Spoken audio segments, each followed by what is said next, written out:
Chapter 166. All of you must die. He had even imagined that one day, when his big brother achieved success and fame and achieved the great undertaking of enlightened yuanying, he would marry Su Qingjun, who was also known as a genius.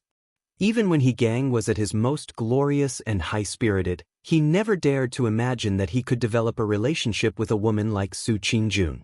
In his mind, only his most respected big brother, was worthy of such a fairy-like woman. However, he finally restrained himself because he still had a heavy responsibility. He still hadn't completed the task his big brother entrusted to him, so he couldn't delay his big brother's important matter. Moreover, he wasn't completely muddle-headed. He knew that if he acted impulsively and foolishly at this moment, in front of everyone in Kunwa City, not only would he have nowhere to escape, he would also implicate his big brother. The Xen was extremely anxious. She suddenly ran into the distance, probably to ask for reinforcements. Gang stared at the woman's back for a while and suddenly hesitated. But very quickly, he discovered that his hatred for Lu Chen had unexpectedly surpassed that of Xen. He finally had an answer to the matter that he couldn't understand no matter how hard he thought. When he saw how close Xen and Lu Chen were, a raging fire burned in his heart, burning his heart and organs. Even his eyes turned red. It was at this time that he suddenly saw a familiar figure on the bustling street. It was Xen.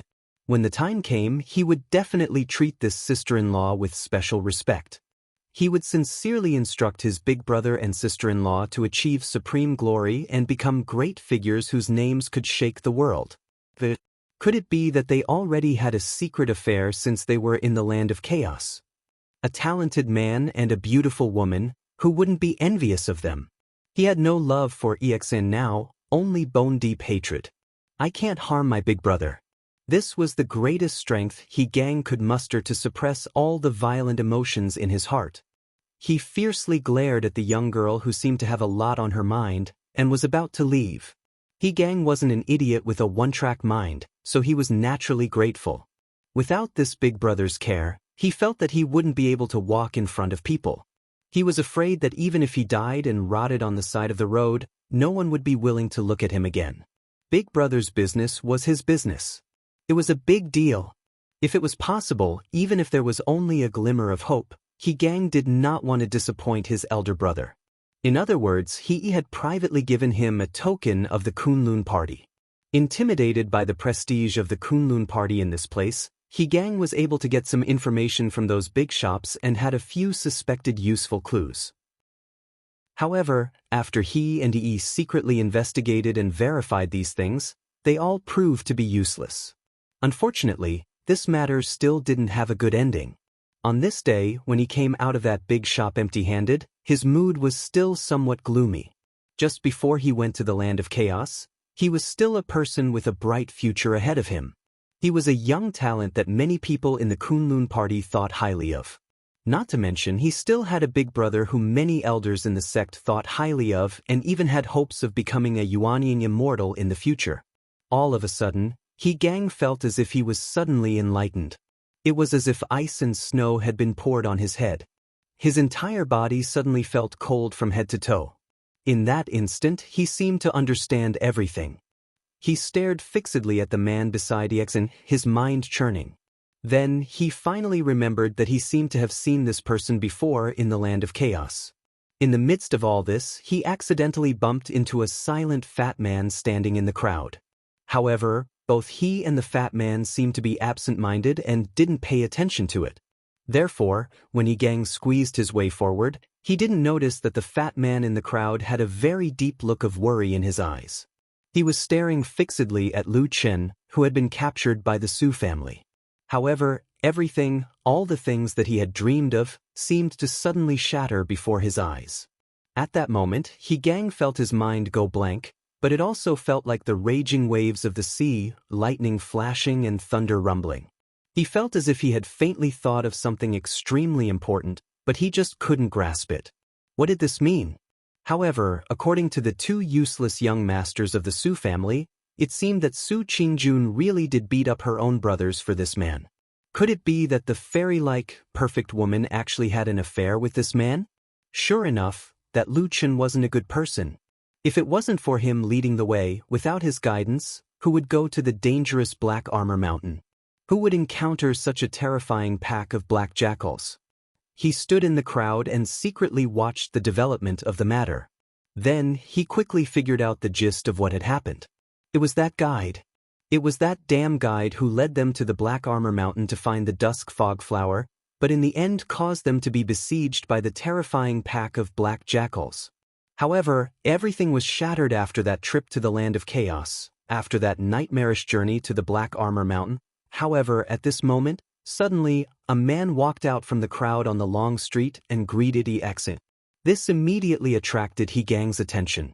Following that, the seemingly close relationship between him and EXIN also made He Gang's heart burn. He Gang was such a person. For a moment, He Gang's heart surged with an impulse to rush over and grab that woman. He wanted to stab her several times, cut her face, and then interrogate her while dripping with blood. Why did she do this to me? It's him, everything is because of him. Such a voice was like the howling of an evil spirit roaring in He Gang's ears, occupying all his thoughts. At this moment, he simply wouldn't think about the other facts that he had deliberately ignored. The moment he saw EXIN, He Gang's body suddenly trembled. At that moment, it was hard to describe his feelings. In fact, looking back on the past, he really couldn't say how deeply he loved this woman.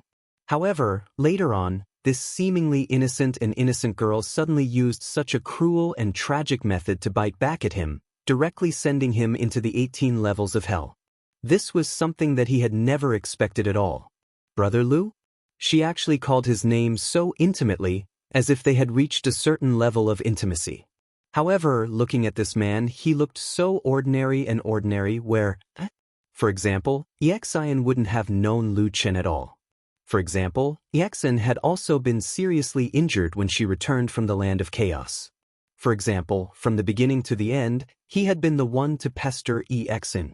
In his heart, perhaps EXIN should compensate him for the harm he had suffered. He hid in the shadows by the roadside and looked at Lu Chen and EXIN with eyes that were about to spit fire. He watched as they chatted intimately, as well as those intentional and unintentional intimate gestures. This slut, how dare you betray my big brother? All of you are evil, the entire world is evil.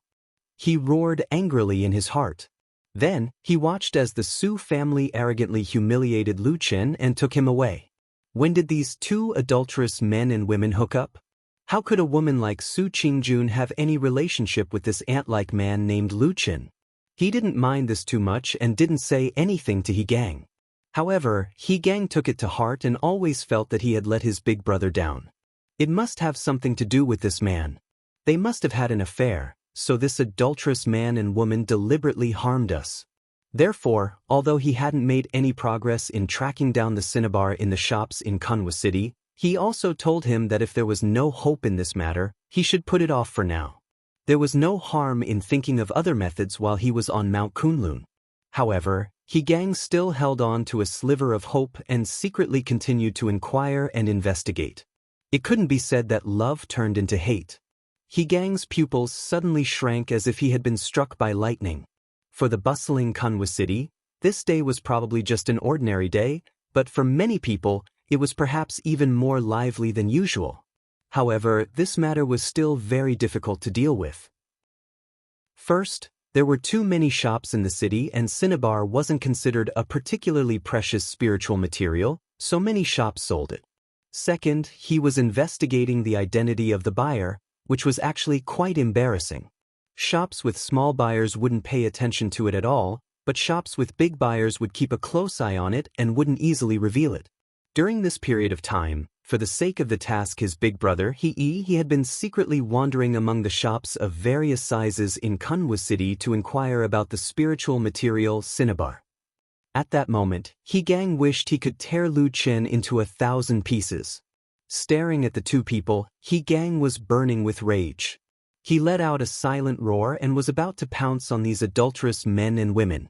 But right at this moment, a group of people suddenly rushed out from the other side and surrounded Lu Chen and EXIN. This bastard named Lu Chen unexpectedly had a relationship with Su Qingjun. who was famous in the Kunlun party and was almost synonymous with perfection and fairy. That aloof, fairy-like woman. In the crowd, He Gang clenched his fists and couldn't help gasping for breath. He felt as if the blood in his whole body was about to boil. At this moment, he even hated Su Qingjun to the bone. He resolutely followed the group of people from the Su family. Along the way, he watched Lu Qin being pushed and beaten. The pleasure in his heart couldn't be any greater. When he was about to reach the gate of the Su residence, because there were already a lot of onlookers around, he had no choice but to desperately squeeze his way in.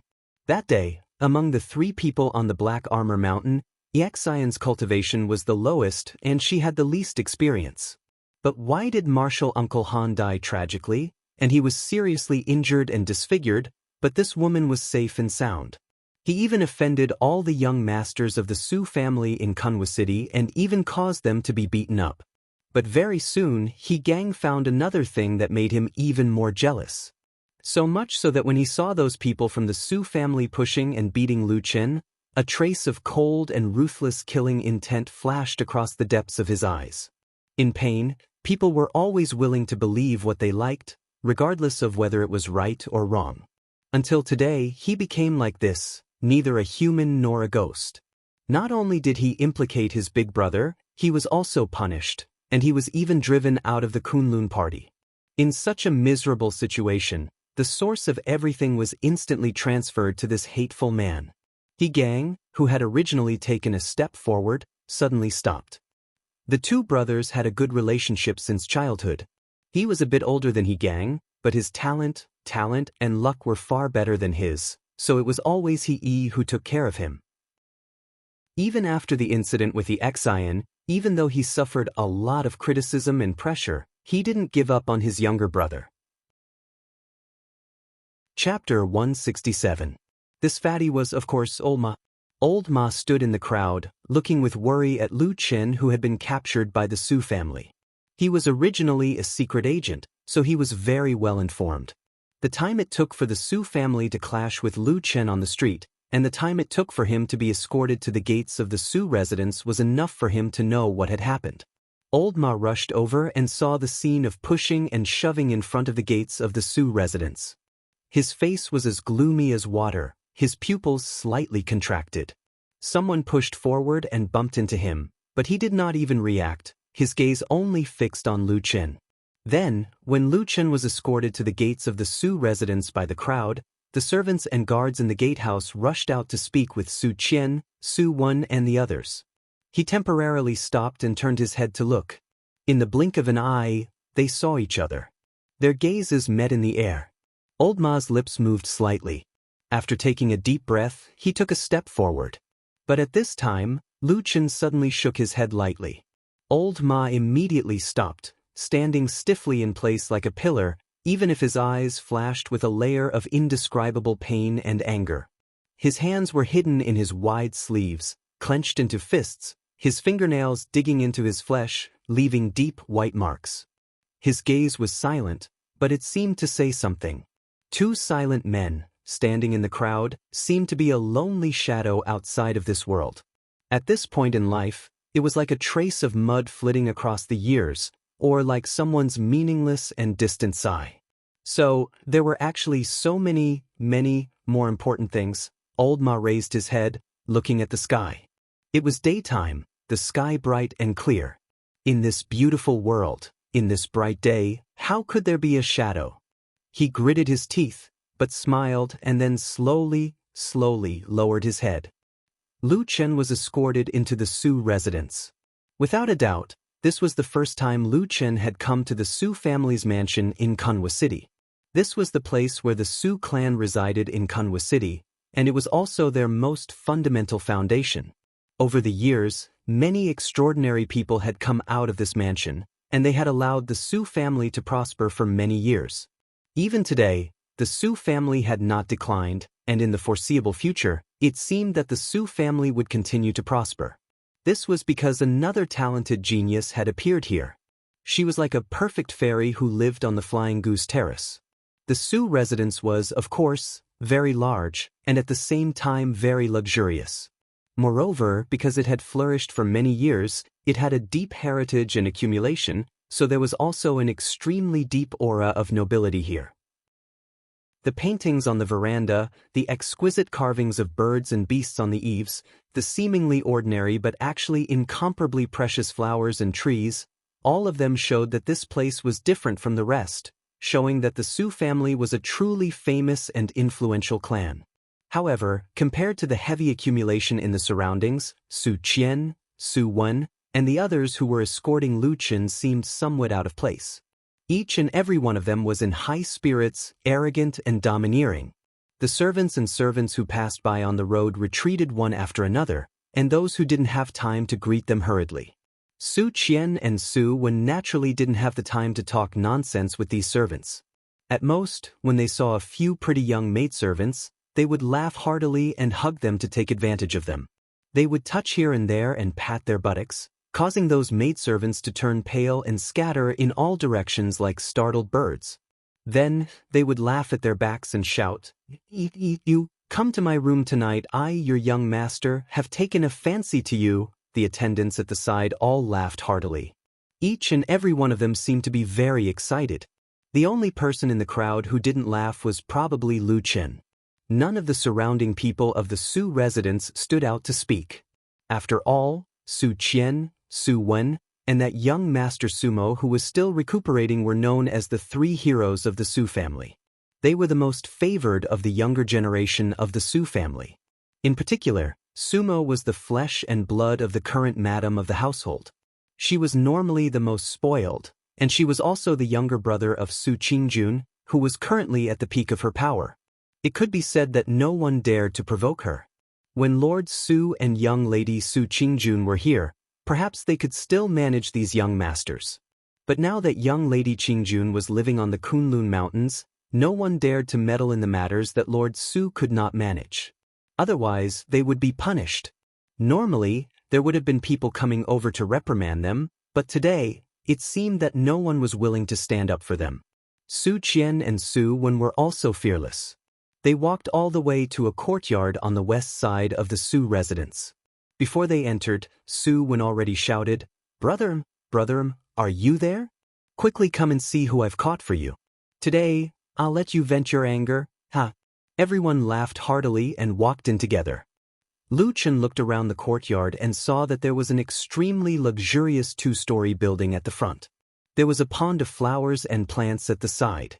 The flowers that bloomed were all magnificent and filled with a luxurious atmosphere. It was even more luxurious than the Su residence he saw from the outside. But that kind of dignified atmosphere was nowhere to be found here. In front of the small building, there was a large reclining chair. A man was lying on it. His appearance was somewhat similar to Su Qian and Su Wen. It was Sumo. At this moment, he sat up and looked over with a surprised expression. Then, Su Qian and Su Wen walked over and said a few words to him. Sumo immediately revealed a happy expression. Then he looked in Lu Chen's direction with a somewhat disgusted and ruthless expression. Lu Chen also looked at Sumo. As the most unlucky of the three brothers of the Su family that day on the Flying Goose platform, Su Qingjuan's attack on him, actually, it was his foot that was the heaviest.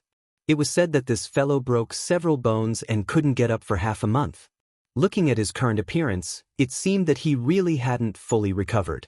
Once a woman flipped out, it was still very scary. In Lu Chen's mind flashed the image of Su Qingjuan's valiant and heroic posture after flipping the table on the Flying Goose platform. He couldn't help but laugh in his heart. But on the surface, he still quickly lowered his head and didn't look at the people around him, appearing somewhat timid. Just now at the Su residence's front door, he saw Old Ma. With their many years of working together and friendship, even if it was just a silent glance, they were able to exchange a lot of information and thoughts. He saw Old Ma's worry, but in the end he still stopped him. The evil sect spy hiding in the Kunlun Mountains had still not been found. No matter what, it was not the time for him to expose his identity. Since he had to compromise, since he was determined to endure it, then there was no point in continuing to resist. Bring him over. Sumo, who was sitting on the rattan chair, shouted loudly. The attendants beside her immediately surrounded Lu Chen and pushed him to the stone steps in front of the small building. Su Qian and Su Wen stood beside Sumo. Sumo looked very excited. She stared at Lu Chen and said with a hideous smile, "Brat, do you still recognize me?" "Yes, you are Master Su." Lu Chen replied honestly. Sumo laughed and said, "You didn't expect this day would come, right?" Lu Chen sighed and said, "Master Su, if I say that what happened that day was a misunderstanding and it really has nothing to do with me, will you believe me?" "Pay!" The three brothers of the Su family on the steps spat in unison, their faces showing disdain. Sumo said fiercely, "Do you think we are fools?" Su Wen stood at the side and sneered, "In the past, Sister June was so good to us and would grant all our requests. But after you came to the Flying Goose platform, so many things happened. What not seeing us, what scolding us for waiting, and finally even beating us. Who else can we blame but you?" Sumo snorted and said, "Why are you talking so much nonsense with this guy? Damn it. I've been beaten up for no reason, and I've long been stifled in my heart. Today, I must vent my anger." After saying that, he suddenly raised his voice and roared, "Someone, bring my treasures here." Someone at the side had already answered. Then, two people went and walked into the small building, laughing and joking. After a while, they came out with a few big boxes and placed them in front of the three brothers of the Su family. Then, they opened them one by one. Everyone present, including the Su family brothers and the servants, laughed coldly. Their laughter was bone-chilling, like wild beasts that were about to devour people. "Kid, do you want to pick one for yourself?" Sumo clicked her tongue and narrowed her eyes. Like a cat, she looked at the mouse that she had caught with a tyrannical gaze. She grinned and said, "Don't worry, I won't let you die so easily." Lu Chen looked down and saw that the boxes were neatly arranged, and they were all strangely shaped instruments of torture. At this moment, those incomparably sharp blades, those hair-raising spikes, and all kinds of indescribable and terrifying torture tools were all emitting a cold radiance under the sunlight that fell from the sky. For the first time, Lu Chen's face became gloomy. Then, he raised his head and quietly glanced at the three arrogant and domineering Su family brothers standing on the steps. His eyes were cold. Outside the Su family's gate, the crowd of onlookers had yet to disperse. There would never be a lack of busybodies. It was in many people's nature to watch the fun. Gang stood in the crowd. He was a little anxious, a little excited, and a little regretful that he couldn't go in and see Lu Chen being punished. However, the words that came from the crowd around him from time to time still made him obtain great satisfaction. The rumor that the three brothers of the Su family liked to use torture to punish their servants and make them beg for death, although there was no evidence, it was vividly described as if it was true. In the crowd, Gang was happy. On the other side, Old Ma's face was slightly trembling and twisted. He was forcibly suppressing the anger and anxiety in his heart. It was at this time that they suddenly raised their heads at the same time and looked towards the sky. A bright ray of light, like a shocking rainbow, flew over. The sharp whistling sound of breaking through the air was deafening. It could be seen how fast it was. In just a moment, this rainbow light directly landed in front of the Su family's gate.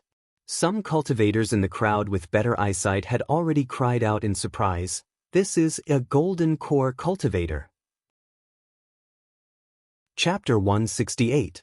When the light dissipated, a beautiful woman appeared in front of the gates of the Su residence. This immediately caused a commotion in the surrounding crowd, as well as the group of servants and guards of the Su residence. All of a sudden, the crowd gathered around him and greeted him one after another. However, behind the crowd, there was a manservant whose expression suddenly changed. After looking left and right, he took advantage of the crowd's inattention to sneak away and ran into the depths of the Su residence. Old Li, who was standing at the front of the crowd, was the first to call out, "Young miss, why are you back?" This person was naturally Su Qingjun. At this moment, she was dressed no different from usual, with a scarlet feather cape and a long sword on her back. But her expression did not look good. After looking at the surrounding people, she nodded to Old Li, who was standing at the front of the crowd, and called out, "Uncle Li, Old Li had been in the Su family for many years, and it could be said that he had watched this generation of youngsters grow up. In the past, when Su Qingjun was still at home, she would respectfully call him Uncle Li when they met. But at this moment, when Old Li saw Su Qingjun's expression, his heart skipped a beat. In the past, although Su Qingjun was indifferent in front of others, she had always been well-mannered and polite to servants and her other brothers and sisters. But today, although there seemed to be no change on the surface, there seemed to be a faint anger in her. Standing on the stone steps of the main entrance, Su Qingjun looked back and saw that the street in front of the Su residence was surrounded by many people, all of them stretching their necks to look in this direction. Her expression slightly sank, and she asked Old Li, "What's going on?" Old Li did not know what to say for a moment, but when Su Qingjun looked at him and slightly furrowed her brows, that natural majesty and reverence towards the legendary Jin Dan friar made him quickly make a decision. No matter how arrogant the three young masters of the Su family were, how could they be compared to the genius girl in front of him? As a result, Old Li obediently recounted what he had just seen. At the end, he pointed at the crowd in front of him and said, "Young masters Su Qian and Su Wen captured the people and brought them into the manor. Those people were the ones who had come to watch along the way and have been waiting here for a long time." A trace of anger flashed across Su Qingjun's face, and she asked in a low voice, "What does that person look like?" Old Li thought for a moment, then described the appearance of the man who had been captured by Su Qian and Su Wen. A few of the servants beside him also added a few sentences to the story. For the servants of this kind of rich and powerful family, observing one's expression was the most basic skill. The few people here only watched for a while, and they could faintly see that this young miss of their family was very dissatisfied with the actions of the few young masters. Anyway, no matter who made the choice, the Su family would definitely rely on this young miss in the future, so there was nothing to hide. The serious thing was, if they did not say anything now, and someone had the intention to complain in the future, then it would be terrible. After listening to Old Li and the others describe the appearance of the person who had been captured, Su Qingjun quickly determined that it was most likely Lu Qin. As for why Su Qian and Su Wen would suddenly find trouble with Lu Qin, Su Qingjun also had an idea in her heart, but it was also because of this that she became even more angry and a little worried. So after listening to Old Li's words, she quickly nodded her head, and then walked into the Su residence with a cold face. Naturally, no one dared to stop her, and in an instant, a path opened up. Unexpectedly, at this moment, a servant girl suddenly ran out of the Su residence. She had a pretty appearance, and looked to be around 14 or 15 years old. Her expression was a little anxious, and when she saw Su Qingjun walk in, she hurriedly ran over with large strides. She first bowed to Su Qingjun, then hurriedly said in a loud voice, "Young miss, Madam heard that you've returned, and is very happy. She wants you to meet her in the front hall." Su Qingjun's footsteps stopped, and a trace of surprise appeared on her face. "Mother wants me to go over?" The servant girl nodded repeatedly, and said with a smile, "Yes, Madam said that she hasn't seen you in a long time. It's rare for young miss to return today, so she wants to see you immediately." A trace of hesitation flashed across Su Qingjun's face. Since she was young, she had been taught to be an educated and reasonable person, to be filial to her parents, and to be friendly to her younger siblings. These should have been things that were right and proper. Moreover, after she entered the Kunlun party, she lived on the mountain for a long time, and the number of times she returned home had decreased, and she rarely had the opportunity to be in front of her parents. Thinking of this, she glanced in the direction of the west side of the Su residence. She still understood the few younger brothers and cousins in the family. Although they were usually a little naughty and mischievous, they were respectful in front of her. She also didn't hear that they had done anything too vile. After a while, there shouldn't be any big problems, right? After thinking for a while, she nodded her head and said to the servant girl, "Okay, then I'll go over." The front hall of the Su residence was behind the courtyard, and looking from afar, it was a spacious, square, and grand house. At this moment, the doors and windows were open, and several servant girls walked in and out. When they saw Su Qingjun walk in, they all revealed a smile and greeted her, and the sound of young Miss rose and fell. Of course, Su Qingjun wouldn't show any face to these servant girls. There was no need, and it didn't conform to her character. After lightly nodding in acknowledgement, she walked into the hall, and saw the woman sitting in the main seat in the hall. If one were to calculate her age, she should actually be in her early 40s, but she maintained herself very well, and there were almost no wrinkles on her face. She was slightly plump, fair, and plump, and the outline of her appearance was also somewhat similar to Su Qingjun. It could be seen that when she was young, she should have been a great beauty. Most of Su Qingjun's current appearance should also be inherited from her. After seeing Su Qingjun, the madam immediately stood up, and with a happy smile on her face, she waved at Su Qingjun and said, "Jun, you're back. Quickly come over and let me see you. I haven't seen you for a while." Su Qingjun responded, walked in front of her mother, and helped her to sit down. The madam's surname was Bai, and she was born in the Bai clan, one of the influential families in Kunwa City, so most people called her Madam Bai. At this moment, Madam Bai looked at her daughter with eyes full of heartache and love. She grabbed Su Qingjun's hand and put it on her knee, and the two of them sat together and chatted for a while. It seemed that she was afraid that her beloved daughter would suffer in Kunlun Mountain. Su Qingjun also felt somewhat helpless, but she still felt some warmth in her heart. In this world, no matter what, the love of parents was still the most sincere and considerate.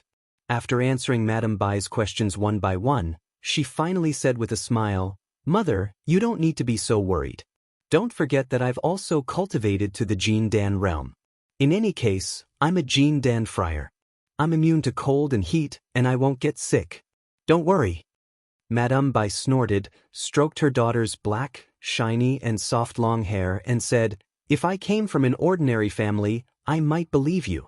Unfortunately, in any case, I'm the daughter of the Bai clan, and I've been married to the Su family for dozens of years. How could I not know these things about cultivation?" She sighed, and her face looked a little sad and worried. She said to Su Qingjun, "As a cultivator, if you have some achievements in cultivation, you naturally won't have the illnesses of ordinary people. But how can you not have troubles just like that? All kinds of hardships and pain in cultivation, the backlash of taking pills and spiritual materials, and all kinds of dangers when breaking through to the next realm. On the contrary, it's still much more than ordinary people. Even when you cultivators quarrel and fight with others, those with high cultivation often want to kill people. Do you think I don't know?" Su Qingjun was also speechless. Then she smiled bitterly and said, "Mother, it's actually not as exaggerated as you say." Madame Bai patted her hand and gently said, "I know. Anyway, you can be considered to have some achievements in cultivation. I'm also a little more relieved. But you still have to take care of yourself, understand?" "And I understand. Also, when you are on the Kunlun Mountain, when you have time, take care of your younger brother Sumo. As for the rest of the family, you can do as you see fit. Mo is your biological younger brother. His talent is not as high as yours. It's also my fault. When I was giving birth to him, I met with something that didn't go my way. Anger attacked my heart and caused me to have a difficult birth, causing his innate vitality to be damaged." Su Qingjun softly said, "Mother, don't worry. I will naturally take good care of my younger brothers at home." Madame Bai looked at her, and her face slightly darkened. She said, "That's right. A few days ago, when Mo came back from the mountain, he was seriously injured. He couldn't get out of bed for 10 days to half a month. I originally wanted to investigate this matter. In the end, after carefully interrogating Su Qian and Su Wen, they said that it was you who injured Mo. I scolded them at that time, saying how could that be possible? You are Mo's biological sister, how could this be?" Su Qingjun was silent for a moment. She looked at Madame Bai's face and said in a low voice, "Mother, that matter was indeed done by me."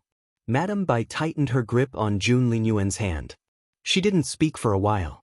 She just stared at Jun Linyuan and frowned. "Jun, I know your temperament. You are usually the most sensible person in the world. You also love your younger siblings very much. What happened? Why did you have to be so heavy-handed? Why did you have to teach your half-brother a lesson?" Su Qingjuan's face showed a slight struggle. After hesitating for a while, she shook her head and said, "Mother, when my younger brother was on the mountain that day, he did indeed do something wrong." Madame Bai's face darkened. She said, "What on earth did he do wrong? Tell me." Su Qingjun had no choice but to tell her what happened on the Flying Goose platform that day. After listening to her, a trace of displeasure flashed across Madame Bai's face. She said lightly, "Just for an irrelevant person, you broke your younger brother's bones. Isn't this a bit too much?" When Su Qingjun wanted to explain more, suddenly, from outside the hall, from somewhere far away in the mansion of the Su mansion, came a sudden burst of noise and shouting. Among them, there were people laughing loudly, and there were also people shouting in pain.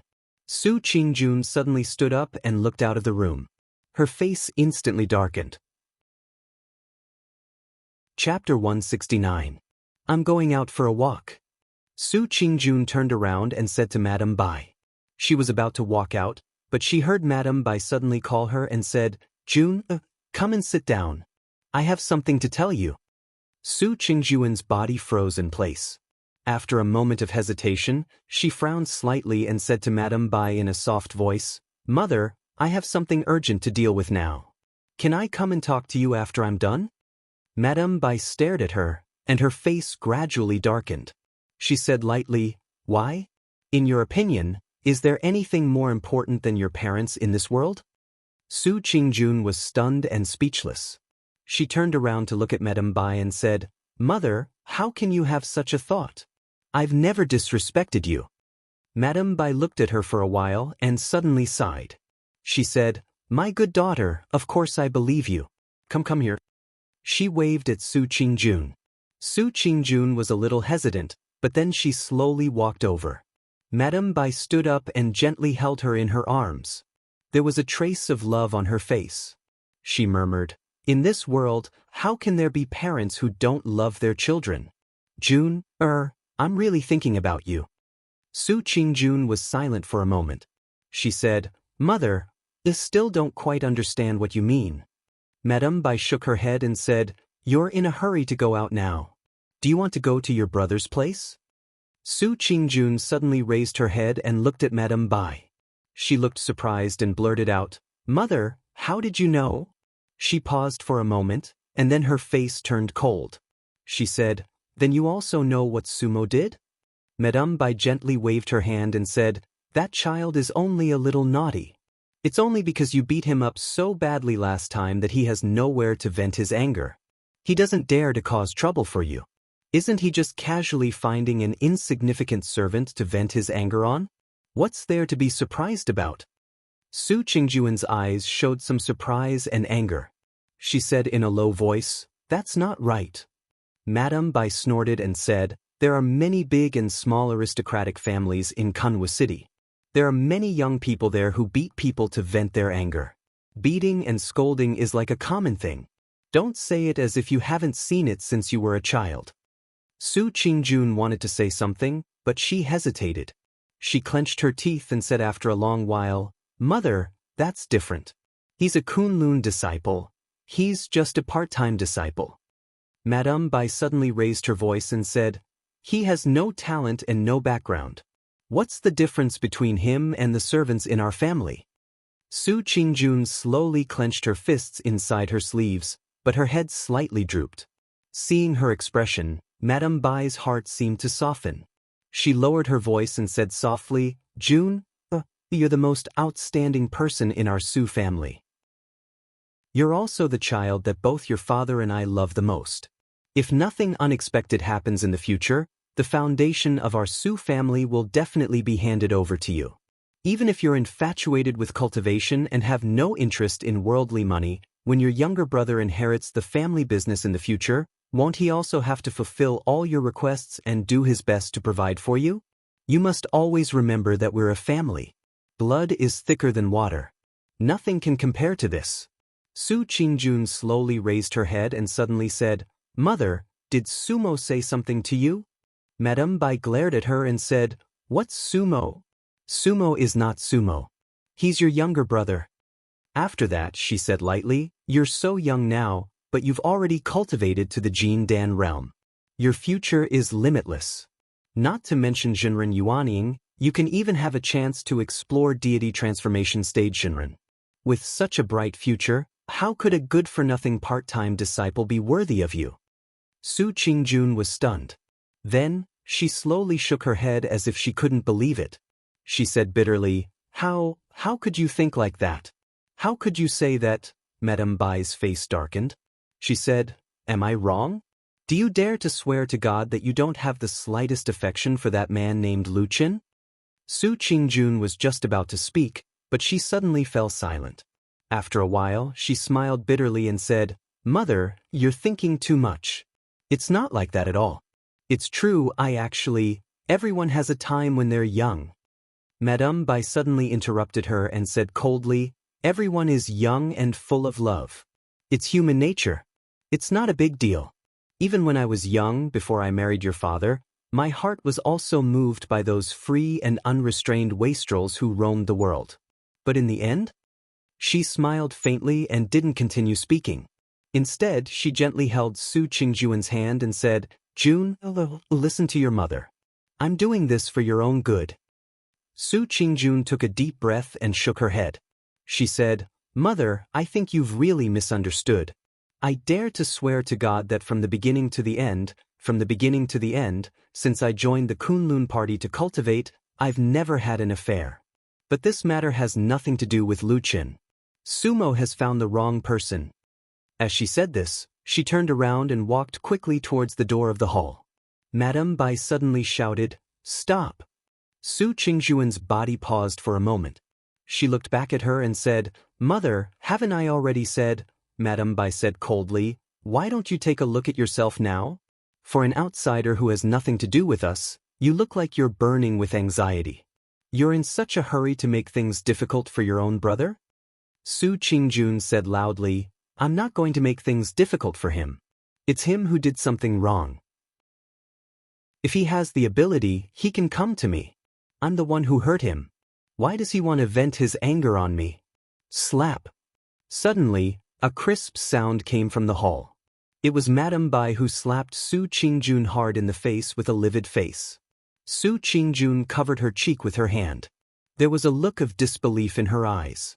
She looked at Madame Bai in astonishment. It seemed that even her voice was a little shaky. She said, Mother, I'm hitting you to wake you up. Madame Bai said coldly, What? Do you think you're great now that you're Jin Dan Friar? You can crush me with one finger. That's nothing. Come over and draw your sword and kill me. Su Qingjun took a step back. There was a painful expression on her face. She shook her head and said, Mother, how could I? Madame Bai took a deep breath and calmed down her unusually excited mood. Then she stared at Su Qingjun and said, June, listen to me. Your father and I are not young anymore. How can there be immortality in this world?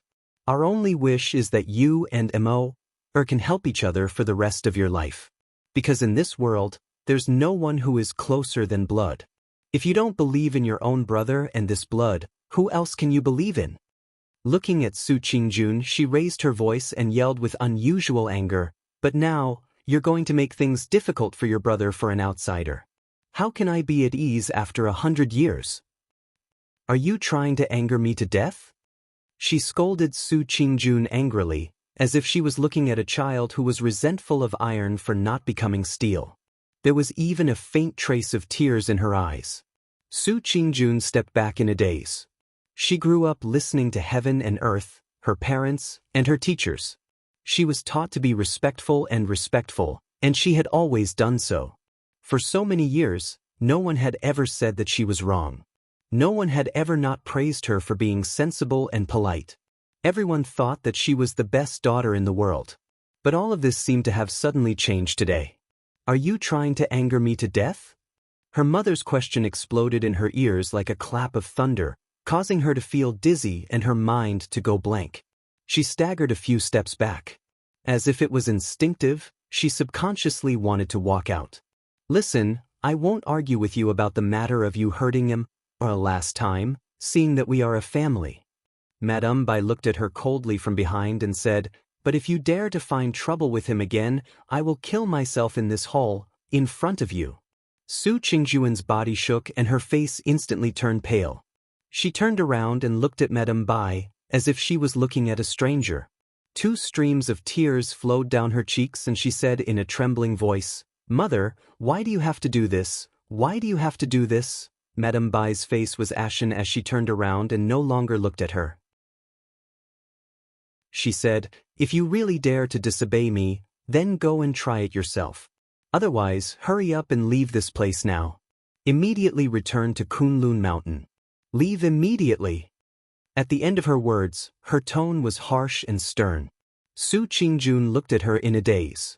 Then she slowly walked out of the hall. Under the strange gazes of the servants, she used her hand to wipe away the tears on her face.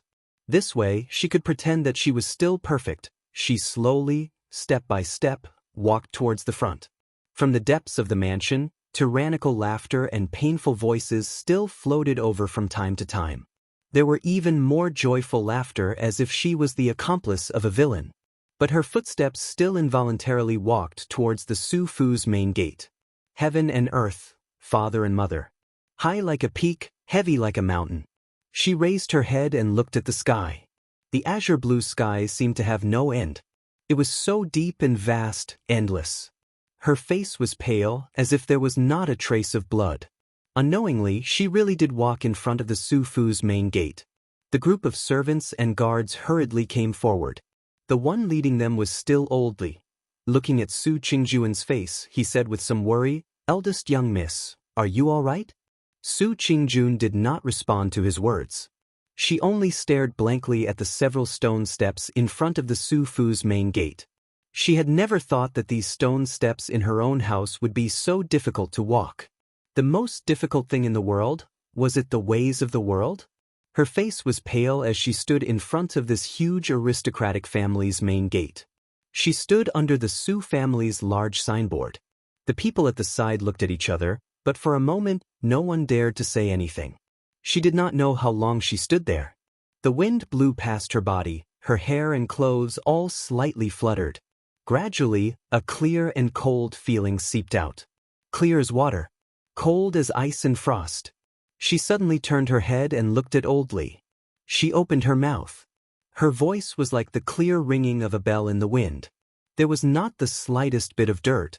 She quietly asked, "Uncle Li? May I ask if there is a table in your room?" Chapter 170. That day was supposed to be a very, very ordinary day in Kunwa City. It was bustling, people coming and going, merchants and goods flourishing. The cultivators were in high spirits, and the ordinary mortals lived in peace and contentment. The big clans in the city were also like this, enjoying the shade under their own big trees, peacefully and leisurely passing every good time. How many years had it been? Hadn't it always been like this? No one had ever thought of changing and no one was willing to change. The Su family, a big clan in Kunwa City, was also like this. Until that quiet afternoon, when an exceptionally mournful and soul-shaking sharp whistle suddenly appeared in this deep courtyard, as if it had pierced through the heaven and earth and shattered all the tranquility, tearing everything to shreds. Boom! It was a deafening sound. Like a thunderbolt on a clear day, like a thunderstorm, it exploded in this big residence, causing everyone to turn their heads in astonishment, causing the hall to shake, and causing the ground to tremble. Like a tiger's roar breaking through the mountain forest, it swept across the clear sky like an invisible but incomparably swift and violent wave, wildly and ferociously surging in all directions. A table flew into the air. It was a square black wooden table, plain and simple, without too many exquisite and flashy carvings, only deep and heavy. It flew up. A table flew up. The table didn't have any intelligence. If it did, it certainly wouldn't have thought that in its ordinary life, it would unexpectedly have such a brilliant and world-shaking fortuitous encounter. It flew into the air, emitting a deafening sharp whistle, then broke through the sky and flew away. Wherever the flying table passed, it was invincible and unstoppable. People were thrown off their feet, horses were thrown off their feet, trees were toppled over, and walls were split open. Like a fierce tiger descending the mountain, like a divine dragon entering the sea, wild and unruly, with a violent determination, it advanced courageously. Amidst the rumbling sound, dust flew everywhere, and the entire Su residence was in chaos. Screams and cries instantly rang out everywhere. Everyone was overwhelmed with shock, not knowing what had happened. Only that table, alone and proud, flew over the crowd, passed over the gazes, knocked down the trees, and broke through the high walls. It was a flying table. It rushed into the sky and arrived with a rumbling sound. As a result, the sand and stones scattered and heaven and earth resonated with each other. A huge cloud of dust seemed to have condensed into an earth dragon, rumbling from afar. It was like a hot knife through butter. From the depths of the pavilions and courtyards, it forcibly broke open a path to that small courtyard. Finally, in a deafening noise, a large hole was first smashed open in Sumo's courtyard. Then cracks appeared everywhere, and strange noises were heard. A moment later, in a rumbling noise, an entire wall collapsed with a loud rumble. Dust flew up into the air. Everyone was dumbstruck. They turned their heads to look in that direction, and in the depths of the dust cloud, a faint breeze blew over. A figure slowly walked out from the thick dust cloud. With a long sword on his back, his expression was cold. Like a lonely and proud woman in the world, she stepped through the dust and walked into this place. The air reeked of blood. Su Qingjuan's gaze passed through the shocked crowd and saw Lu Chen lying on the ground. That man seemed to have lost a lot of blood. There seemed to be many wounds on his body. Those wounds looked very deep and heavy. In some places, not only blood and flesh could be seen, but even white bones could be seen. It was a horrible sight, and it made one's hair stand. But for some reason, even with such heavy injuries, the man did not faint. He seemed to still be very conscious. Even if this was an unbearable pain for ordinary people, he would rather endure it than lose his consciousness. Or perhaps he was already used to this kind of pain. When he turned his head to look in the pool of blood, his gaze met with Su Qingjuan's in the air. He looked at her walking over. He was lying in a pool of blood. There did not seem to be much pain on his face at that moment. He was even in the blood. Facing her, he smiled slightly. That bloody smile was shocking and soul-stirring. It was like a sharp sword piercing into her chest, like a raging fire burning her soul. Su Qingjun held her breath. Her body trembled slightly. She clenched her teeth tightly. Just when she wanted to control herself again, she saw that beside the man lying on the ground, there were those terrifying and twisted instruments of torture scattered all over the ground. Those sharp, twisted and bloody blades. It was as if a sudden clap of thunder had suddenly exploded above her head. It was as if a demonic beast lying dormant in the depths of her heart was roaring. That surge of hot blood rushed to her heart, causing her heart to go blank for a moment. She opened her mouth slightly, as if she wanted to say something. But for some reason, not a single word came out. She could only stare blankly at the man lying in a pool of blood. She clenched her teeth, and a few tears flowed down from the corner of her eyes. Then, like a young child, she used the back of her hand to wipe away the sparkling and dazzling tears on her cheeks. "Hey, Sister June, why have you come?" A voice called out from the front. It was Sumo, who was sitting on the chair in front of the small building. She straightened her body and smiled at Su Qingjun. "Why did you make such a big scene?" "Sister, you are going to tear down our house." "But it doesn't matter. Our house doesn't have anything else but money. You can tear it down however you want. At most, we can just rebuild it again in the future." Su Qingjun glanced at Sumo. Without saying a word, she stepped forward and walked towards Lu Chen. The smile on Sumo's face froze. She looked at Su Qian and Su Wen, who were standing beside her. Su Qian coughed and gave a look to the attendants standing below. After a while, someone came over to greet Su Qingjun. He forced a smile and said, "Eldest miss, look, this is the person that young Master Mo wants." His voice hadn't even finished resounding in the air when a shrill cry suddenly resounded from his mouth. His entire body suddenly rose from the ground. Su Qingjun had stretched out her hand, grabbed his shirt, and then tossed him away like a rock. The dumbfounded crowd watched as the man in midair drew an arc across half of the courtyard. Then, with a bang, he slammed heavily into the wall that was still standing on the opposite side. In an instant, a clear human imprint was left on the wall. Then, with blood flowing from his mouth and nose, he fell to the ground motionlessly. It seemed that he had fainted. In the small courtyard, there was a sudden silence. After a while, there was suddenly an angry and irritable voice. It was Sumo. She shouted from the front, "What are you doing? Are you trying to show off to me? Don't forget that we are brother and sister. Brother and sister. Because of an outsider, you caused me to be like this. Is it not enough you still want to beat me? Come, if you have the guts, then beat me to death. Beat me to death." He roared furiously, like an irritable beast. Su Qingjun looked coldly at him in front of the small building. Her eyes were as cold as snow. She suddenly raised her hand. In this chaotic small courtyard, a clear dragon roar was heard. It was like a ray of autumn water shining into the dust, like a pool of clear water washing the world. A ray of sword light lit up, illuminating her peerless face and reflecting in her clear and bright eyes, emitting a dazzling radiance. The long sword on her back flew out of its sheath. The sword shadows filled the sky. A strange scene appeared. Under the clear sky, a full moon suddenly appeared in the sky. Cold and lonely, unattainable. The moonlight, like water, fell into the world, illuminating the sword light. The sword blade reflected the moonlight. The moonlight turned into silence. All living things in the world held their breath. Only that light, from the endless vault of heaven, faintly slashed down. It was the moonlight slash. That moment of brilliance seemed to snatch all the years of the world. It was silent. It was like the passing of countless stars, the rising of the sun and setting of the moon. Someone sighed on the other side. The sword light fell, brilliant, stagnated and disappeared. Like the wind and smoke passing by, it disappeared without a trace. Everyone was at a loss.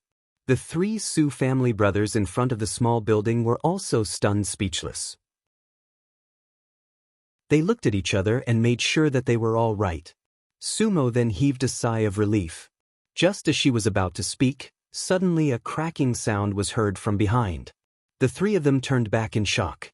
On that incomparably luxurious small building, countless cracks suddenly appeared. Cruelly and coldly smashed all the beautiful splendor, tore all the brick walls and eaves. After a while, suddenly a loud sound was heard. The entire building collapsed. In the flying dust, everyone screamed in fear.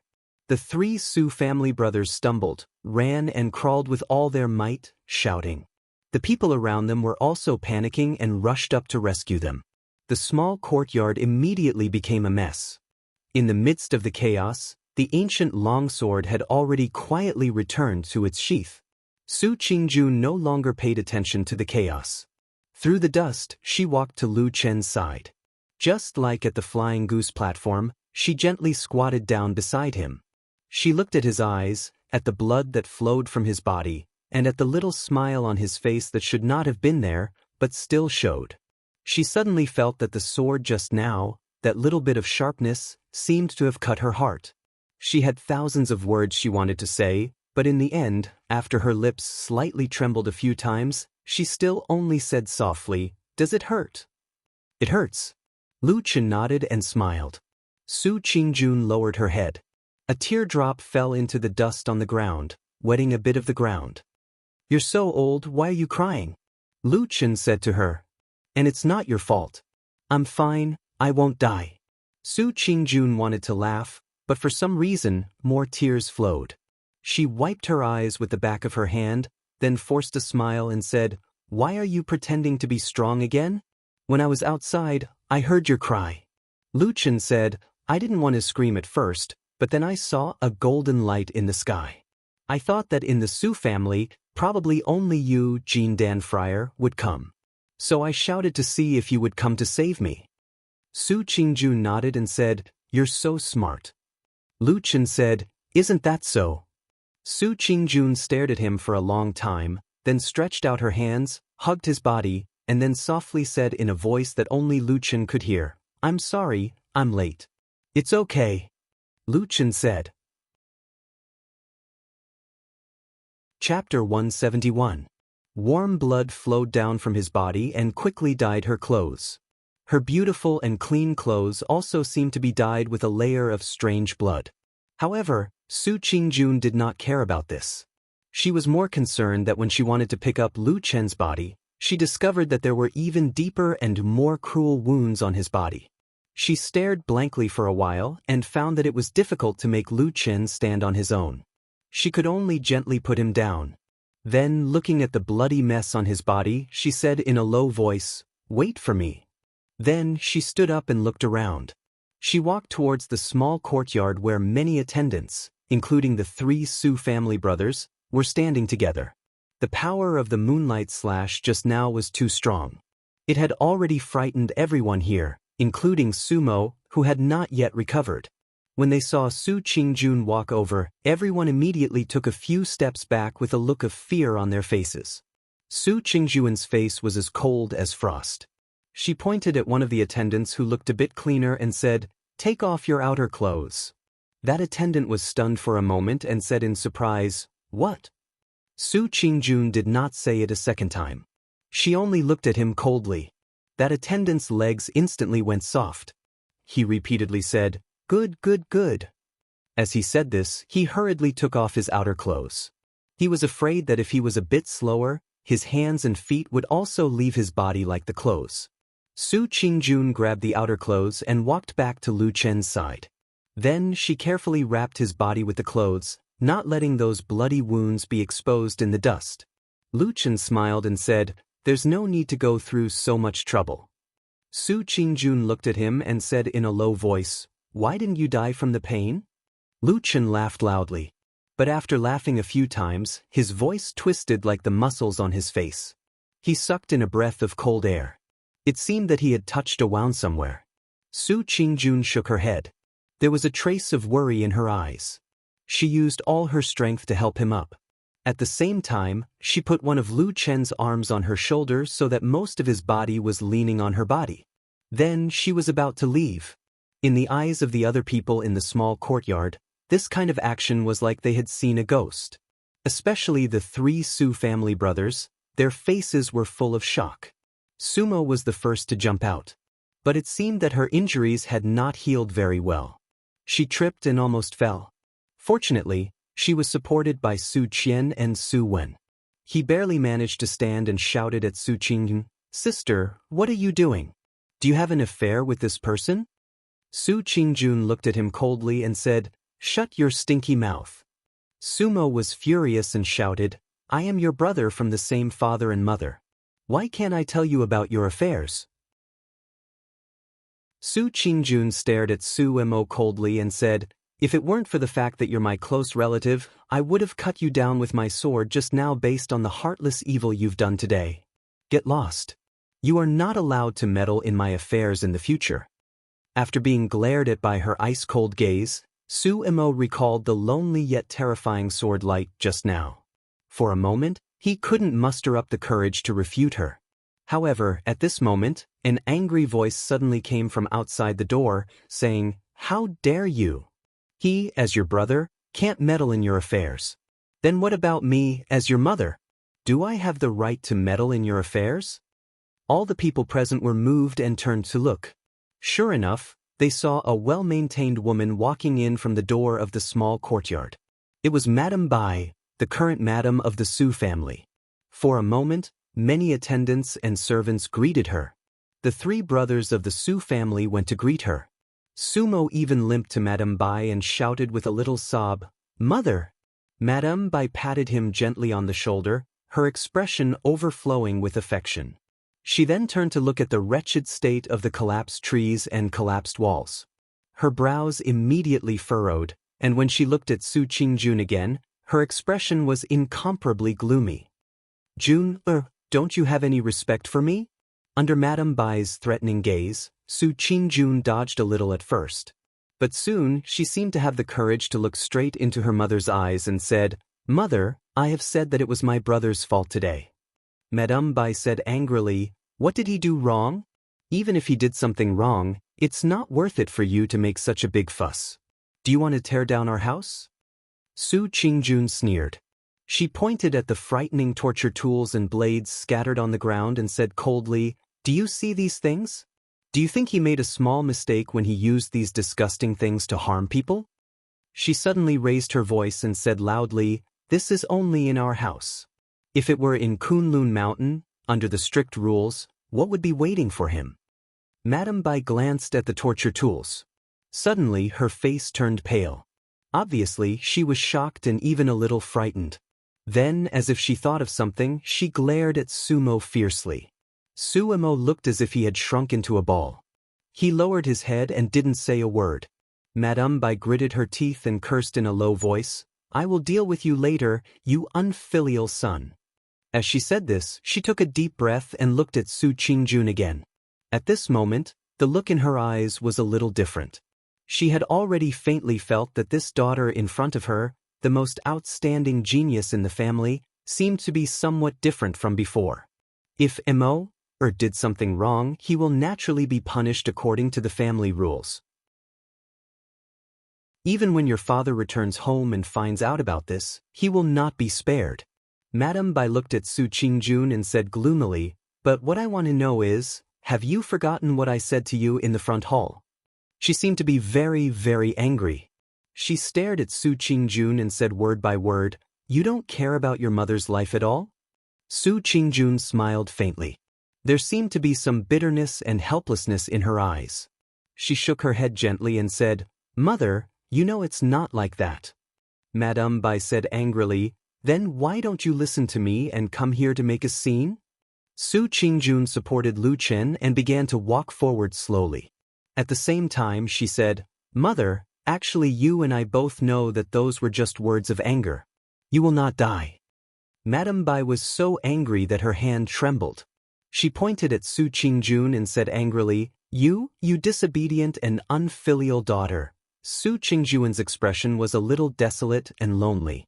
She said, "Have you really touched your own conscience when you speak? For so many years, in the Su family, who is the most filial to you and father besides me? Could it be me, this ruthless and incompetent brother?" She supported Lu Chen and slowly walked to Madame Bai. She lowered her voice and said to her softly, "Besides, how can you bear to die? You care so much about your appearance every day.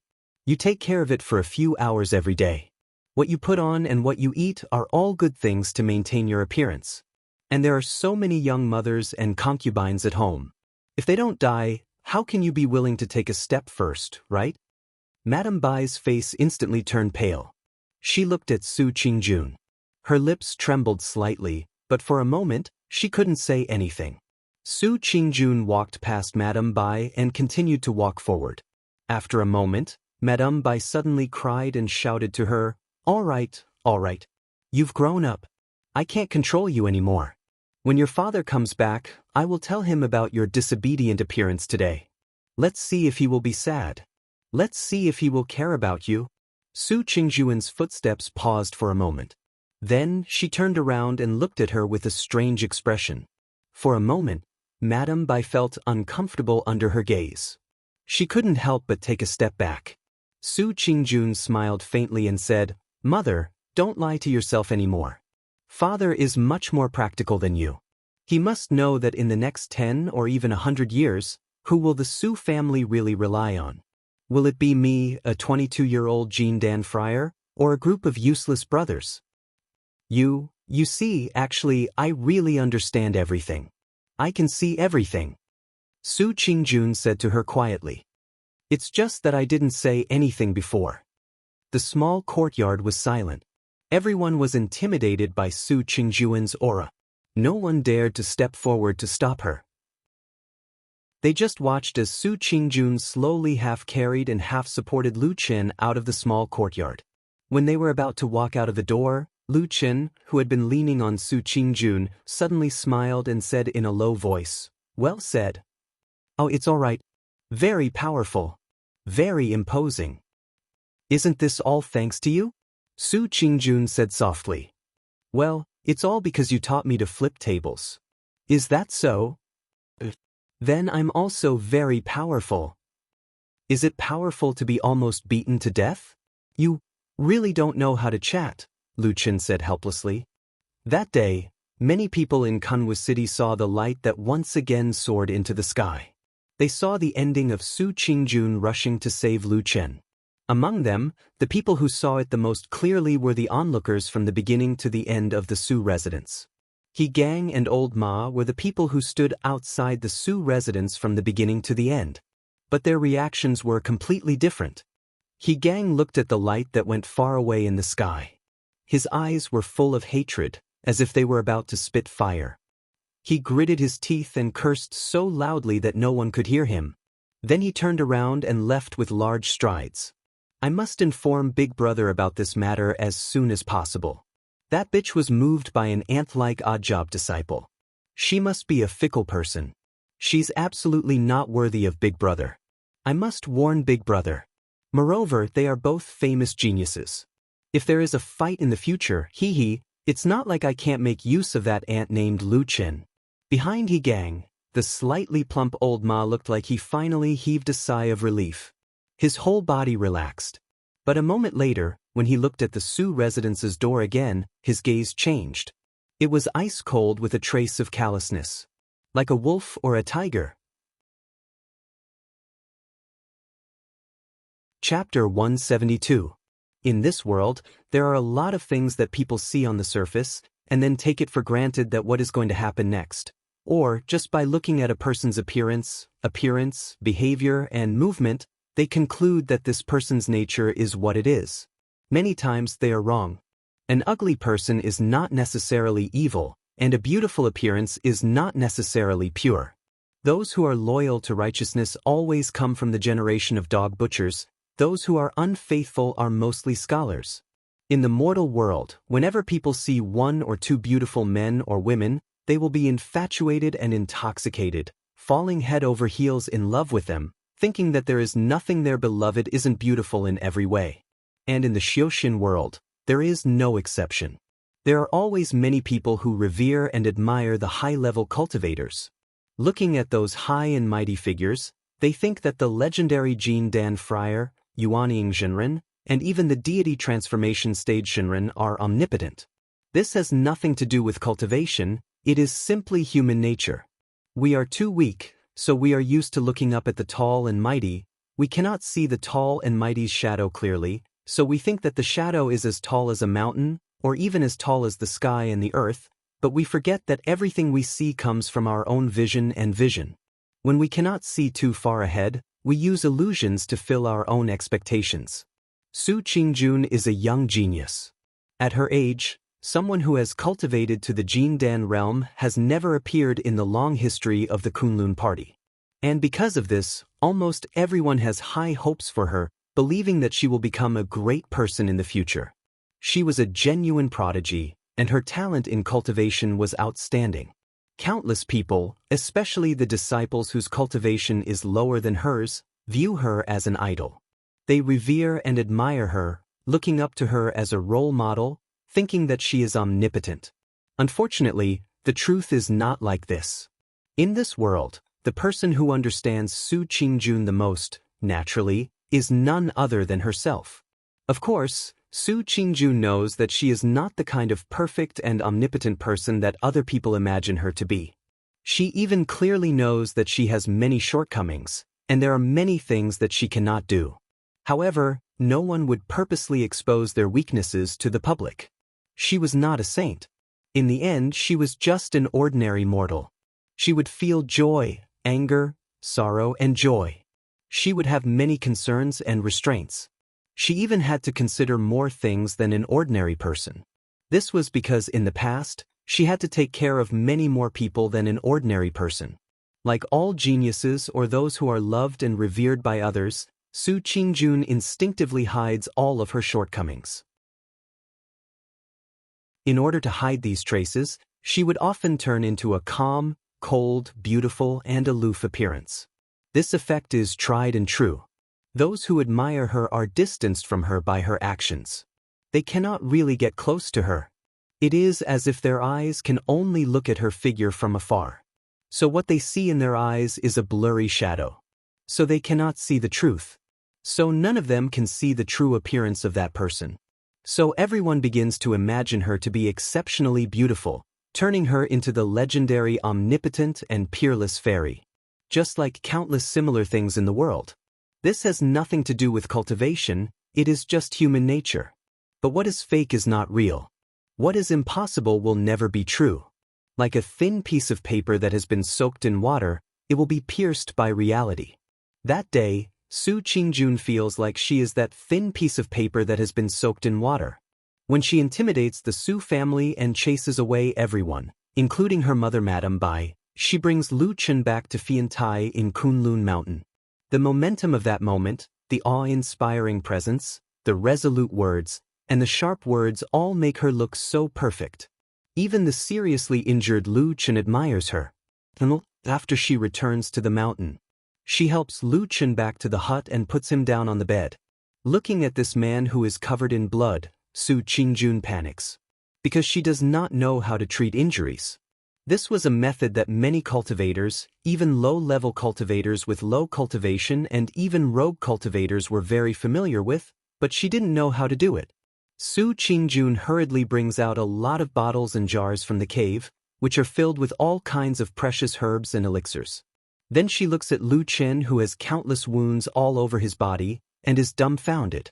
As a proud daughter of heaven from a noble family, when has she ever needed to personally deal with this kind of thing? But seeing the urgency of the matter, Su Qingjun does not care too much, and can only do whatever she wants.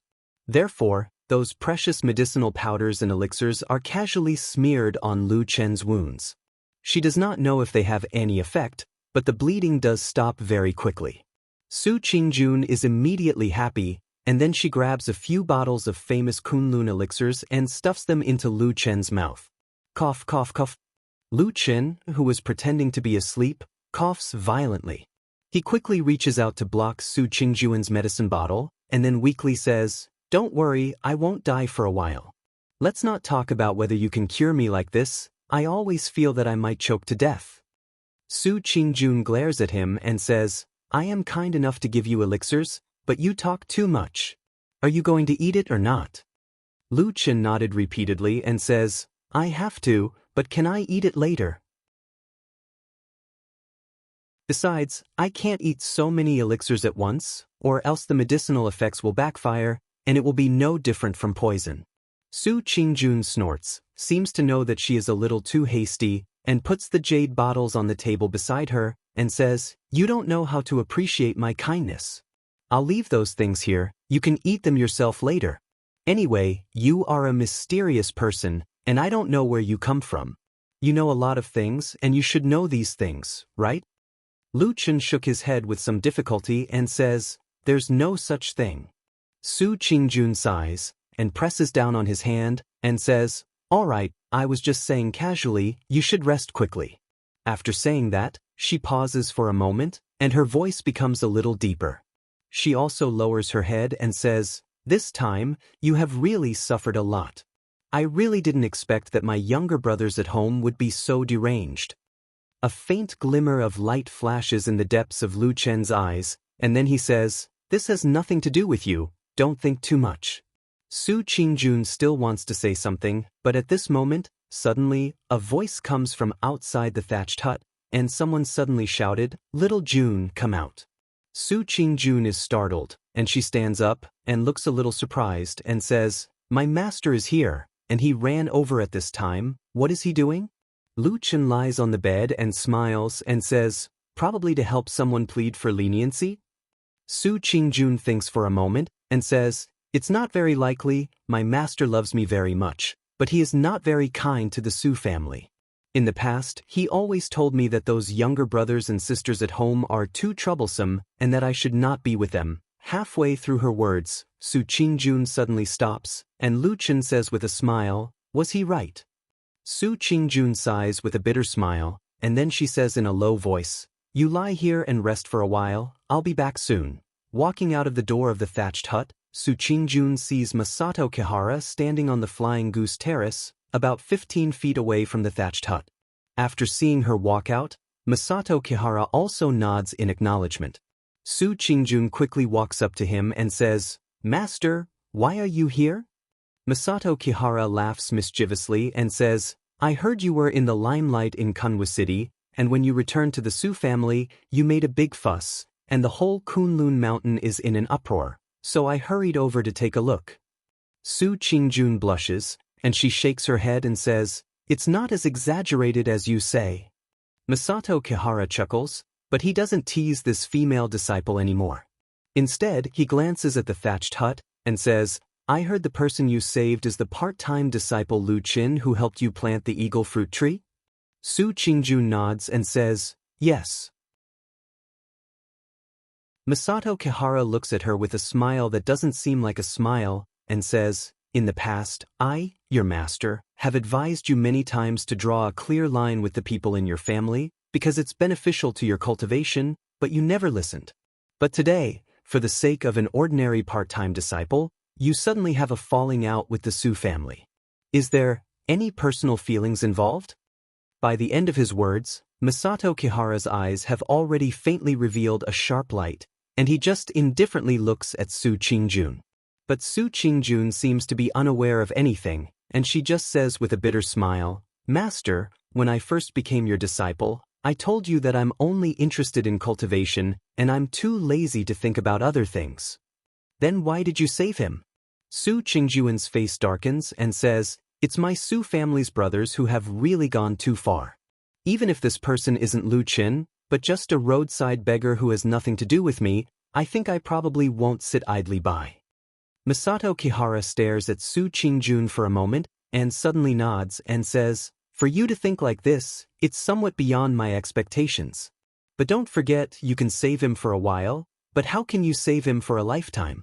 That Lu Chen's cultivation is low. In the future when he's cultivating on the Kunlun mountain, I'm afraid he'll most likely be attacked by the Su family both openly and covertly." Su Qingjun's expression suddenly turns cold. But Masato Kihara doesn't seem to have the intention to let her off, and only says with a smile, "When that time comes, he's just an ordinary part-time disciple, and he can't really follow you for a lifetime. He and you are people from two completely different worlds, and he has to do all kinds of dirty and tiring work, while you're destined to be a person above others from birth. When that time comes, what will he do?" Su Qingjun grits her teeth and says, "I've also thought about this. He's not someone who has nothing to do with me." Masato Kihara's eyebrows twitches and says, "Oh, then I'm curious, he's not related to you in any way, and he's just an ordinary part-time disciple. What relationship does he have with you?" Su Qingjun takes a deep breath and then says in a loud voice, "Lu Qin is a disciple that I've just accepted." What? Masato Kihara is instantly stunned. "Congratulations, Master, you've now risen a generation and become a Grandmaster." Chapter 173.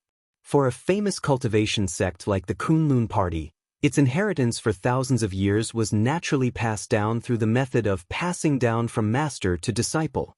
Starting from the two founders, Kun Yuanzi and Tai Luo, the torch was passed down endlessly until today.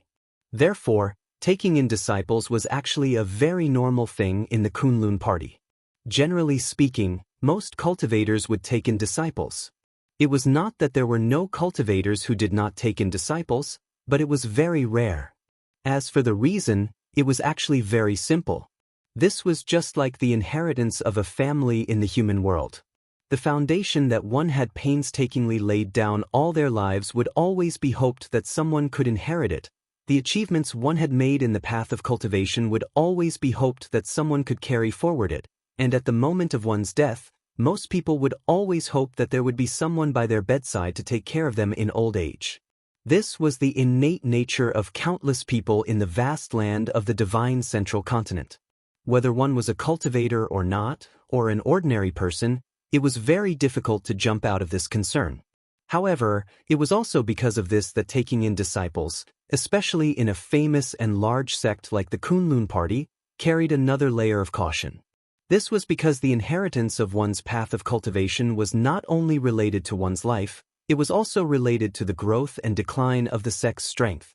If a mere odd-job disciple jumped out and announced to the world that he would take in one disciple today and another tomorrow, what was the use of teaching the old and young of the sect being trash? Of course, the Kunlun party would not allow this to happen. In fact, in order to allow most of the young disciples to better and more focused on cultivation, the unconventional rule in the Kunlun party was that other than odd-job disciples, disciples in the Qi refinement realm and most disciples in the foundation establishment realm were not qualified to take in disciples either. Normally speaking, for the vast majority of cultivators in this world, Jin Dan Friar was the peak that they would never be able to reach in their entire lives. And in the past, the cultivators who were able to cultivate to Jin Dan realm, no matter if it was in terms of cultivation, strength, experience, or talent, they were often outstanding. Therefore, Jin Dan's acceptance of disciples was a boundary drawn by the Kunlun party. Of course, there were still some areas that were unclear because many cultivators were stuck at the foundation realm for their entire lives. When they grew older and reached the peak of the foundation realm, the Kunlun party would give them a way out and allow them to accept some disciples.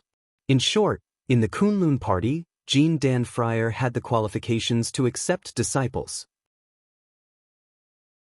And Su Qingjun was precisely the youngest Jin Dan Friar in the past few thousand years of the Kunlun party, this ancient sect. It was just that her talent was really too high and her current age was really too young. So much so that when the vast majority of people, including her master, Masato Kihara, were exclaiming in joy and admiration for her cultivation, they subconsciously forgot that Su Qingjun already had this kind of unconventional qualification to take in disciples. You accept disciples? Masato Kihara looked to be in a daze, as if he had yet to wake up from his disciple's words. Su Qingjun very calmly nodded her head and said, "Yes, Master, I think I have this qualification right." Masato Kihara thought for a moment and suddenly realized that his disciple was really right. This discovery made his old face turn black. He paced back and forth a few steps in front of Su Qingjun and murmured, But this is too that. He suddenly raised his head, frowned and looked at Su Qingjun, said, "You yourself are only 22 years old, do you know?" Su Qingjun said, "I know." "Then why do you still accept disciples?" Su Qingjun sternly said, "Among the ancestors of our Kunlun party, which one of them has ever issued a decree saying that the 22 years old Jin Dan Friar is not allowed to accept disciples?" "I really don't think so." Masato Kihara touched his head in distress and said, "But there wasn't a genius like you in the past." Su Qingjun snorted and said, "Master, you can't have the meaning of blaming me because of my talent." I won't. Masato Kihara hurriedly denied, but then he frowned in distress and said, "But this doesn't feel too good, June girl." This matter certainly seemed a bit strange. Generally speaking, most of the young people at Su Qingjun's age were still in the Qi refining realm, or at most the foundation building realm. Even if there were some young geniuses like her in the whole world, they were often so young that they were completely focused on their cultivation. In their eyes, there was only the higher Yuanying realm and the legendary deity transformation realm. Who would be distracted to accept disciples? Even if they wanted to accept disciples, shouldn't they wait until they were 50 or 60 years old, when most of their potential was exhausted and the upper limit of their future was already in sight? Masato Kihara naturally raised his doubts, hoping to pull this obedient female disciple of his back from the crooked path. Who knew that on this day, Su Qingjun was exceptionally stubborn. She said she wanted to accept disciples and she would accept disciples, refusing to give in at all. Just as the two of them were arguing, and Masato Kihara was beginning to get angry from embarrassment, they heard a sudden loud noise from behind the mountain peak in the distance. Then, several beams of light shot up into the sky, illuminating the heaven and earth. Not long after, they swayed and danced, turning into the image of a dragon and a tiger. They were so dazzling that people couldn't look at them directly. Masato Kihara's expression suddenly changed slightly. She looked at the strange light in the sky for a moment, then said to Su Qingjun, "We'll talk about this later." Then she leaped up and flew toward the place where the strange light was shooting up into the sky. Su Qingjun was also shocked by the strange light. Although the flying goose platform was very far away, she could still feel the waves of abundant and unstoppable spiritual power of heaven and earth, like an invisible whirlpool, crazily surging toward the place where the light was rising.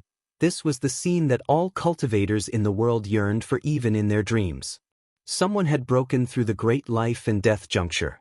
Breaking through the great illusion, seeing the great joy, obtaining supreme magic power, understanding the mysteries of the world, seeing through the true meaning of Taoism, ascending to the sky in one step, and becoming a superior person. It was becoming a perfected being. This day was full of ups and downs. It seemed that one thing followed another, and each one was bigger and more important than the last. It was simply too much for the eyes to take in. At first, in Jianghu City, the people of the Su family kidnapped people in the downtown area, attracting onlookers.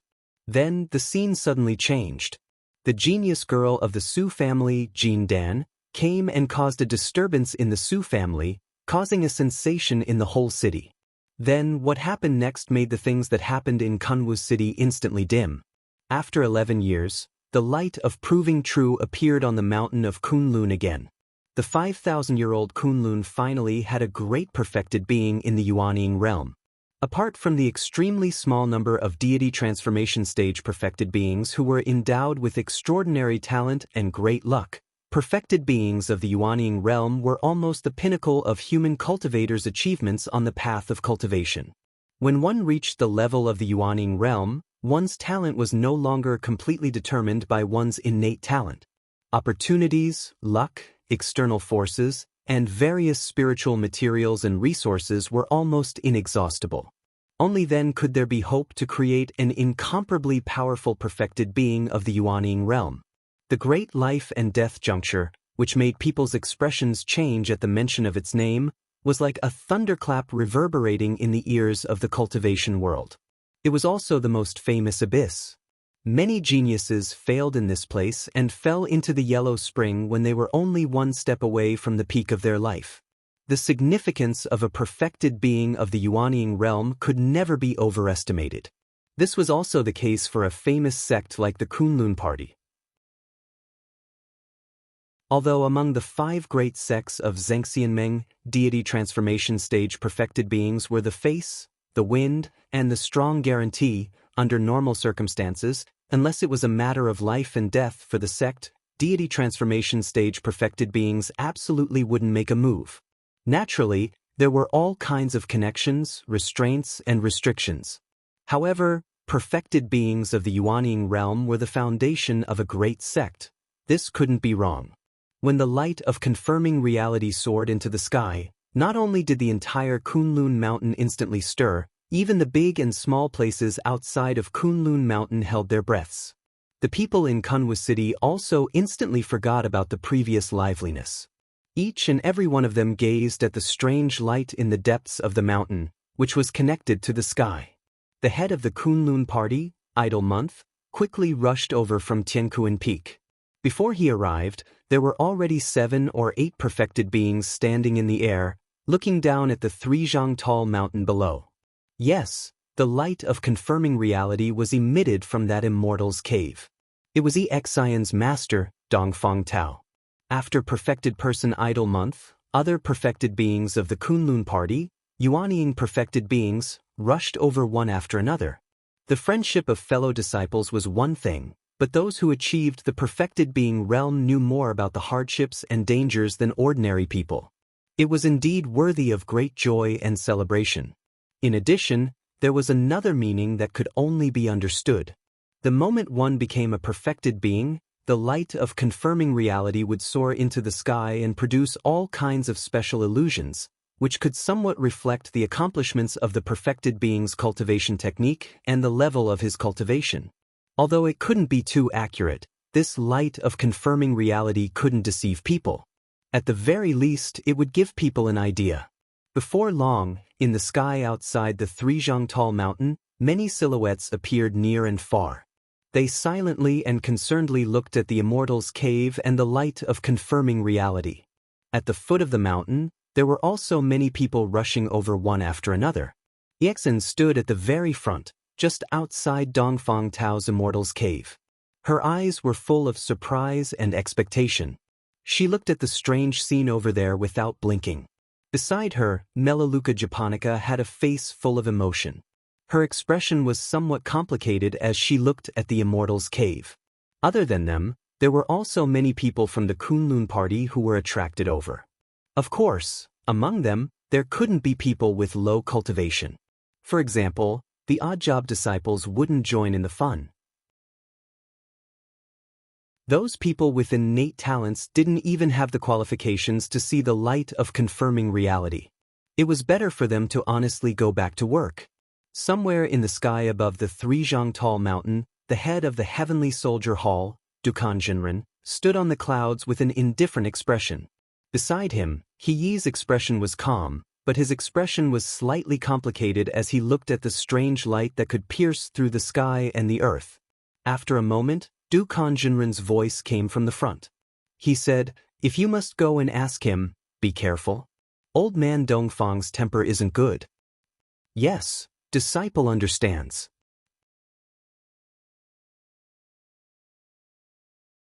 Chapter 174. The majestic Kunlun Mountains were undulating. Even in broad daylight, there would always be shadows, and there would always be places where the sun could not shine. The martyr's grave was such a place that seemed to be forever hidden in the darkness. When the dazzling spiritual light shone upon the mountains, everyone gasped in admiration. The light came from far and near, but it did not fall on the back of the dark mountain, unable to shine into the shadows. The corpse stood silently in the dark courtyard, looking up at the light in the sky and the faintly discernible dragon and tiger phenomenon.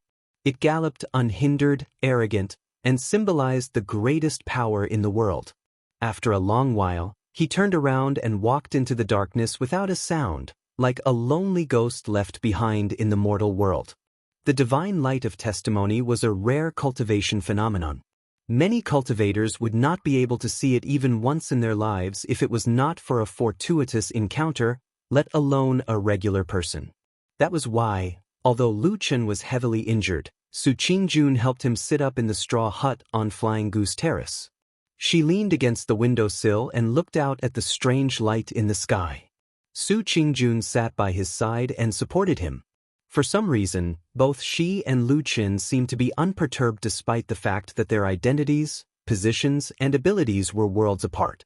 When she saw the divine light of testimony in the sky, Su Qingjun could not help but feel excited.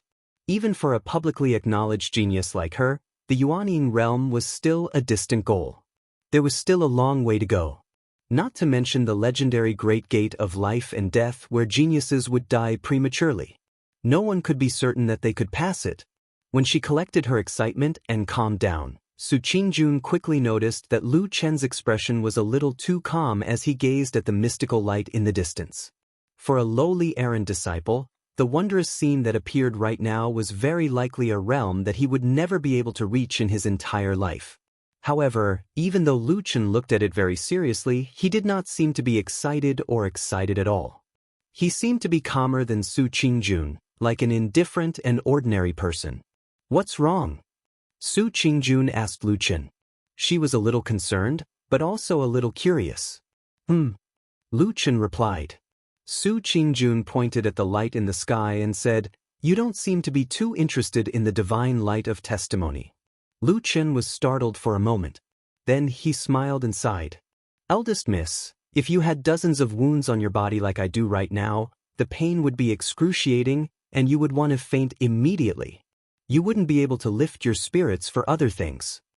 Su Qingjun gave it some thought and agreed. She sighed softly and said, "I was careless." As she spoke, she helped Lu Chen lie down again and said in a low voice, "You should rest well." Lu Chen looked at her face and suddenly said, "What you said outside before, were you serious?" Su Qingjun said, "What?" Lu Chen said, "Of course, when you announced to your master that you wanted to accept me as a disciple." You heard it?" Lu Chen closed his eyes and said, "Your voice was not low at that time." Su Qingjun smiled and said, "I was serious." Lu Chen sighed and said, "Can I refuse this matter?" What? Su Qingjun was shocked. It was clear that Lu Chen's reaction was beyond her expectations. Lu Chen didn't say anything and only calmly looked at her. After a moment, Su Qingjun frowned and asked, "Why?" Lu Chen said, "Your master was not happy." Su Qingjun nodded and said, "Are you afraid of him?" Lu Chen said, "Your master is spiritual master Yuanying and I am an odd-job disciple. Do you think I should not be afraid of him?" Su Qingjun was silent. After a while, she softly said, "I clearly only want to accept a disciple. Your identity is not the same." Lu Chen somewhat helplessly interrupted her words and said, "Your talent is too good. Everyone has placed too much hope on you, especially your master. So he will definitely not allow anything that could delay your cultivation to happen. Moreover, I am older than you." Su Qingjun was startled and said, "You still care about this?" Lu Chen smiled bitterly and said, "You know I am thick-skinned. Of course I don't care about this. But other people care. You are a 22-year-old young lady and you accepted a man who is several years older than you as a disciple. Moreover, his talent is very poor. What do you want other people to think?" Su Qingjun coldly snorted and a trace of anger flashed across her face. But she didn't say anything. Lu Chen sighed and said, "Of course, others would only think that you're possessed, or perhaps you're young and insensible, and you've been seduced and bewitched by others. Then no one will come to find trouble with you. But if you really accept me as a disciple, I am afraid that the entire Kunlun mountain will not be pleasing to the eye. When that time comes, do you think I can live long?" Su Qingjun looked deeply at Lu Chen and suddenly said, "Your current reaction is completely different from what I originally thought." Lu Chen said, "Oh, then what did you originally think?" Su Qingjun said, "I thought that if I told you about this, you would jump 3 feet high and be elated and in disbelief. Then you would cry bitterly and kneel in front of me, hugging my feet and calling me master." Lu Chen raised his hand with some difficulty and scratched his head. He smiled and said, "It seems that it should be like this." "Well, yes, I have already prepared to kick you away," Su Qingjun said calmly. The corner of Lu Chen's mouth revealed a trace of a smile. He looked at Su Qingjun's beautiful face. After a moment, he gently nodded and said, "Thank you." "You are welcome." In the end, Lu Chen ultimately did not become the disciple of the Kunlun party's youngest genius, Jin Dan Su Qingjun. This title, which was enough to make all the younger generation disciples drool, was far away from him. However, probably in order to make up for the harm that Lu Chen suffered this time, and also to better protect him from being targeted and framed by her own family in the future, under Su Qingjun's insistence, Lu Chen still obtained the title of a nominal disciple. The title of nominal disciple was very different from the official disciple who formally entered the sect. Basically, it could be seen as a kind of exchange of favors. For example, a certain cultivator with profound cultivation accidentally owed a favor, but this favor was not enough for him to accept a disciple and teach him. Therefore, there was this kind of compromise method and title. Generally speaking, a nominal disciple could not obtain the master's Tao inheritance. It was nothing more than a topic that could be used to brag on normal days, and an excuse to pretend to be fat at one's own cost in times of crisis. Of course, with this title, others could not recklessly bully him. Otherwise, who would know if that master's mood was good or not? If he angered a great cultivator and came to find trouble, wouldn't he be in big trouble? Therefore, this method was equivalent to Su Qingjun giving Lu Chen a talisman.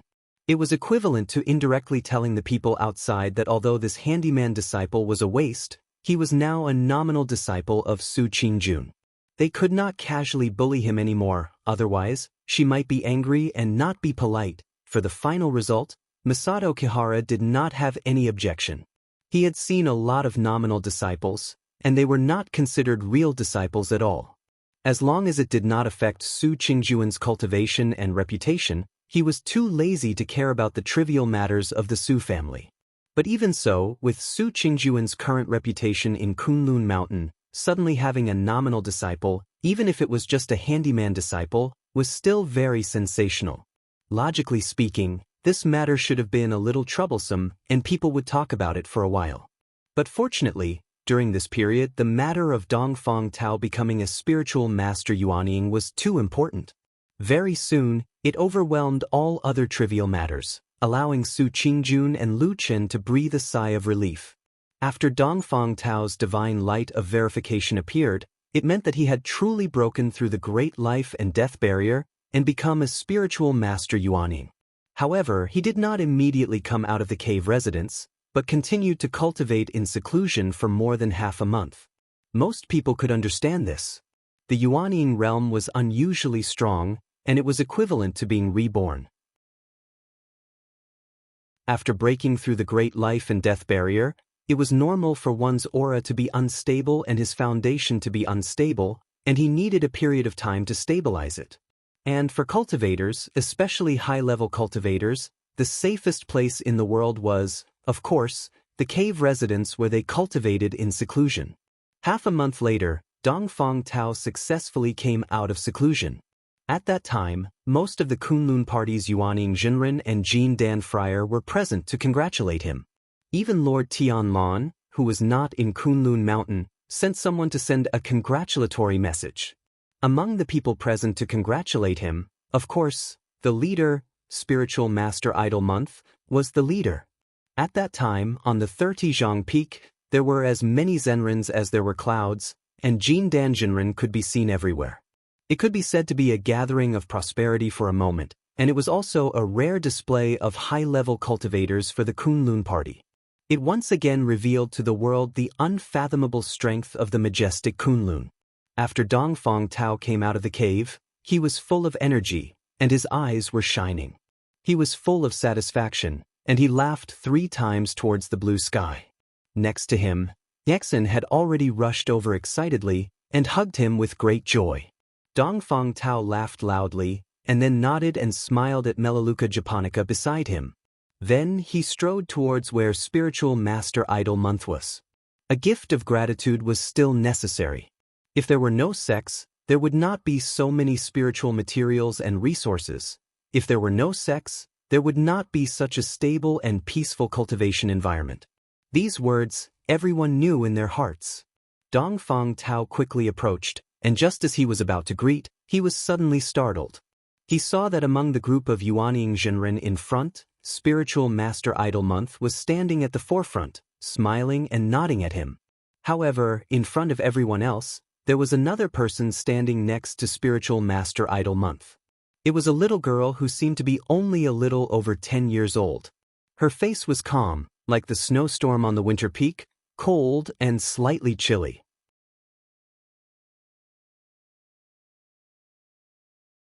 Chapter 175. On the day that Dongfang Tao became a perfected person and walked out of his cave residence, most of the important figures in the Kunlun party were present. Although the 2 highest-ranking perfected cultivators in the divine transformation realm did not come in person, they sent someone to send a congratulatory message. Perfected cultivator Tianlan's message was sent by perfected Qian Deng of Baichao Tang. Everyone in the Kunlun party already knew that perfected Qian Deng and perfected cultivator Tianlan had a close relationship, so no one was surprised. On the other hand, Hakushin Jinkuan sent a 10-year-old girl, who was, of course, White Lotus. Under the watchful eyes of everyone, White Lotus stood beside perfected cultivator Idol Month, in front of all the other perfected cultivators. Of course, this was a very meaningful thing, but there was enough reason to tell others about it, because White Lotus was holding the wind speech plate in her arms at that time. Hakushin Jinkuan used this treasure as a medium, which was equivalent to directly congratulating Dongfang Tao, so the meaning was naturally different. However, from that day on, everyone in the Kunlun party finally realized that in his old age, Hakushin Jinkuan regarded this 10-year-old genius girl, who was said to be a once-in-a-thousand-years genius, as his most valued successor. And because of this, there was another person that people had not noticed before, but now privately attracted attention again. It was the other incomparably powerful perfected cultivator in the divine transformation realm in the Kunlun party, who had not had a successor for many years. What on earth was that bald perfected cultivator thinking? How would I know what the damn baldy is thinking? Lu Chen raised his head and drank a mouthful of wine, then complained to old Ma, Anyway, what I know is that he is the most unreliable person in the world. Old Ma patted his shoulder and comforted him. You have suffered a lot this time. I understand that you are depressed. Believe me, he is not feeling good either. Lu Chen squinted at him, his face full of doubt and disbelief. What's wrong with you, Baldy? Old Ma said sternly, when he heard about this, especially when he heard that you gritted your teeth and endured it for the sake of the big picture, that you would rather be humiliated and seriously injured than do anything, he flew into a rage and angrily scolded the Su family for being bastards. He asked me to tell you that he will remember everything that happened today. Once he succeeds in the future, you don't even need to say anything. When he comes back, he will first start with the Su family. He will kill those blind trash to vent your anger. Bullsh *T. Lu Chen scolded. You've been talking for a long time, but you still won't budge. What was the use of that? If you have the guts, you can ask Baldy to go to the Su family now. With his ability, destroying the Su family is as easy as crushing a bug. Why would he waste so much time talking? Old Ma suddenly looked embarrassed. He smiled bitterly and said, Immortal is in a different position from us. He has more fetters, so he really can't do whatever he wants. As he said this, his face became serious and he promised Lu Chen again, anyway, don't worry. Immortal has said again and again that this matter is not over.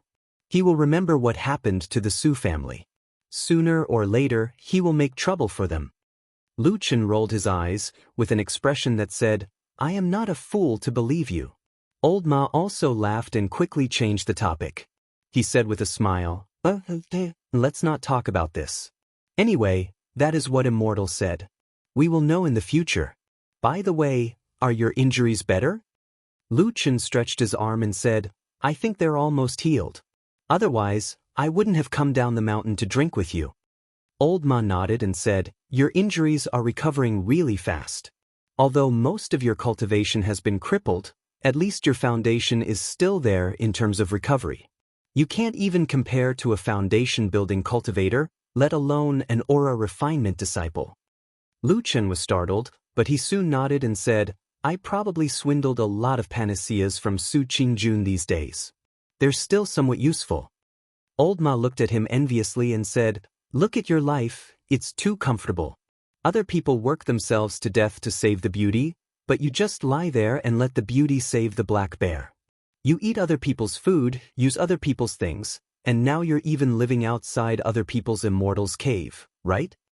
He let out a long sigh and said with a bleak expression, what a pity, the world is so unfair. I, Ma Xiaoyan, have been an elegant young man for so many years, but why haven't any outstanding women taken a fancy to me?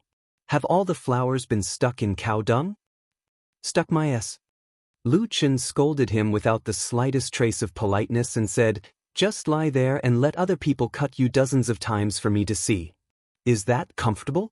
Why are you pretending to be young? You're still an elegant young man.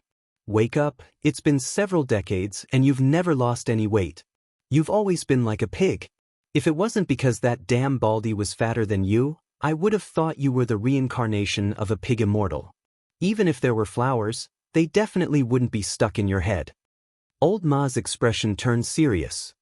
He pointed at Lu Chen and shouted, I heard you, you called True Monarch the reincarnation of a pig immortal. So what if I called him? What do you want? Lu Chen glared at him. Oh, nothing. Your voice is the loudest, you're the best. Pretend I didn't say anything, Old Ma said calmly. How's the situation on the mountain? Old Ma asked as he poured him a glass of wine. Lu Chen took the wine glass and said, it's all right. The main thing is that Dongfang Tao suddenly became a true monarch. This matter was very sensational and attracted everyone's attention. Plus, I didn't really become Su Qingjuan's disciple, so it's not too conspicuous. Old Ma snorted and said, this time it's really an undeserved disaster. I was disgusted by those 3 Su families' trash. To be honest, if you hadn't stopped me with your gaze that day, I wouldn't have been able to hold it in. Lu Chen smiled and said, it's nothing. It's not worth it to ruin our big plan for those things. Old Ma hesitated for a moment, but lowered his voice and whispered to Lu Qin, "Oh right, I've always wanted to ask you. Although you endured it that day, we didn't know that those guys actually hid such disgusting torture tools and made you suffer so much. But if Su Qingjun really didn't come, would you really endure it to the end?" Lu Qin turned his head and looked at old Ma. After a moment, he slowly shook his head and said, "I won't." "Then you're going to fall out with them?" Old Ma asked. "When they made their move that day, I had already made my decision. Once their attacks reached the point where my bones and muscles were injured and my life was in danger, I couldn't care so much anymore. I couldn't really wait for death to come, so I naturally had to make a move." "Well, I think so too." Old Ma nodded, but then he glanced at Lu Qin. There seemed to be a trace of lingering fear in his eyes. He said, "At the beginning, suffered such a serious injury and were cut so many times by those trash. I thought you would have been unable to endure it." Lu Qin smiled as he swept his gaze across his body. Beneath his clothes, countless scars could be vaguely seen on his flesh. He was silent for a moment and then said lightly, "After being burned by the black flame for 10 years, I seem to have gotten used to the pain." Old Ma didn't say anything and just nodded silently. "What do you plan to do next?" Old Ma asked Lu Qin. Lu Qin stretched and said, "What else can I do? Continue to live and then secretly find a spy. What should be done has to be done. All right, help me find some information." "What information?" "The daily routine, whereabouts and preferences of the younger generation of the Su family. The more detailed, the better." Old Ma's eyes lit up. There was a trace of excitement on his face. He whispered, "What's wrong? You can't stand it anymore?" Lu Qin sneered and said, "I'm not a saint. Do I have to bear it silently after being dealt with like this? No, I can't stand it." Old Ma slapped his thigh. The smile on his face suddenly seemed to have a bit of fierceness. He gritted his teeth and said, "Isn't it like this? In our line of work, let's compete with each other. Who's afraid of who?" Speaking of this, he paused for a moment and hesitated. He said to Lu Qin, "But it has only been less than a month. If you immediately retaliate, will it attract attention and implicate you?" Lu Qin said indifferently, "I endured it that day, so I naturally won't act rashly for the sake of taking revenge. However, I can't let this matter go just like this. I have to find an opportunity to get it back and let them taste the true pain of this world." Old Ma looked at his face and frowned. He seemed to feel a trace of coldness. But soon his face returned to normal. He said, "No problem. Anyway, I don't like these people. Don't worry about the information. I'll give it to you next time you go down the mountain. We brothers will kill them." Lu Qin hummed in acknowledgement and stood up, looking like he was about to leave. Old Ma seemed to suddenly think of something. He suddenly said to him, "By the way, if you make up your mind to do this, what about Su Qingjun?" Lu Qin paused and then said, "What's there to worry about? She won't know that I did it." Old Ma nodded and said, "Well, that's true. If we do it secretly, we won't be afraid of being known by others. But, I'm just asking casually. I'm a little curious. You said that the Su family is naturally hateful. It's not a big deal if we kill them. But I heard that Su Qingjun is a good woman. She is also very good to you. For you, she not only quarreled with her family, but also flipped the table and smashed the wall. She beat her younger brother. In order to take care of you on Mount Kunlun, she gave you the title of a nominal disciple." Lu Qin raised his eyes and quietly looked at Old Ma. Old Ma's voice became softer and softer. After a while, Lu Qin suddenly asked, "What do you want to say?" Old Ma said, "I want to ask you, don't you care about her feelings? I was injured and suffered. I want to take revenge. Why should I care about her feelings? But between the two of you, aren't there some, at least mutual appreciation?" Lu Chen's eyes were slightly lowered, like a shadow swaying in the dark. He looked at the light in the distance with no expression. After a while, he said lightly, "We are shadows. How can we be qualified to talk about love? You think too much." He turned around and walked out. At the same time, his voice carried a bit of coldness. He said, "Help me find out information about those people. When I do it myself, I think you may be a little relieved and no longer have any doubts. Old Ma stood still and watched Lu Chen walk out of the door alone. After a while, a smile suddenly appeared on his face. But the smile was a bit desolate and bleak.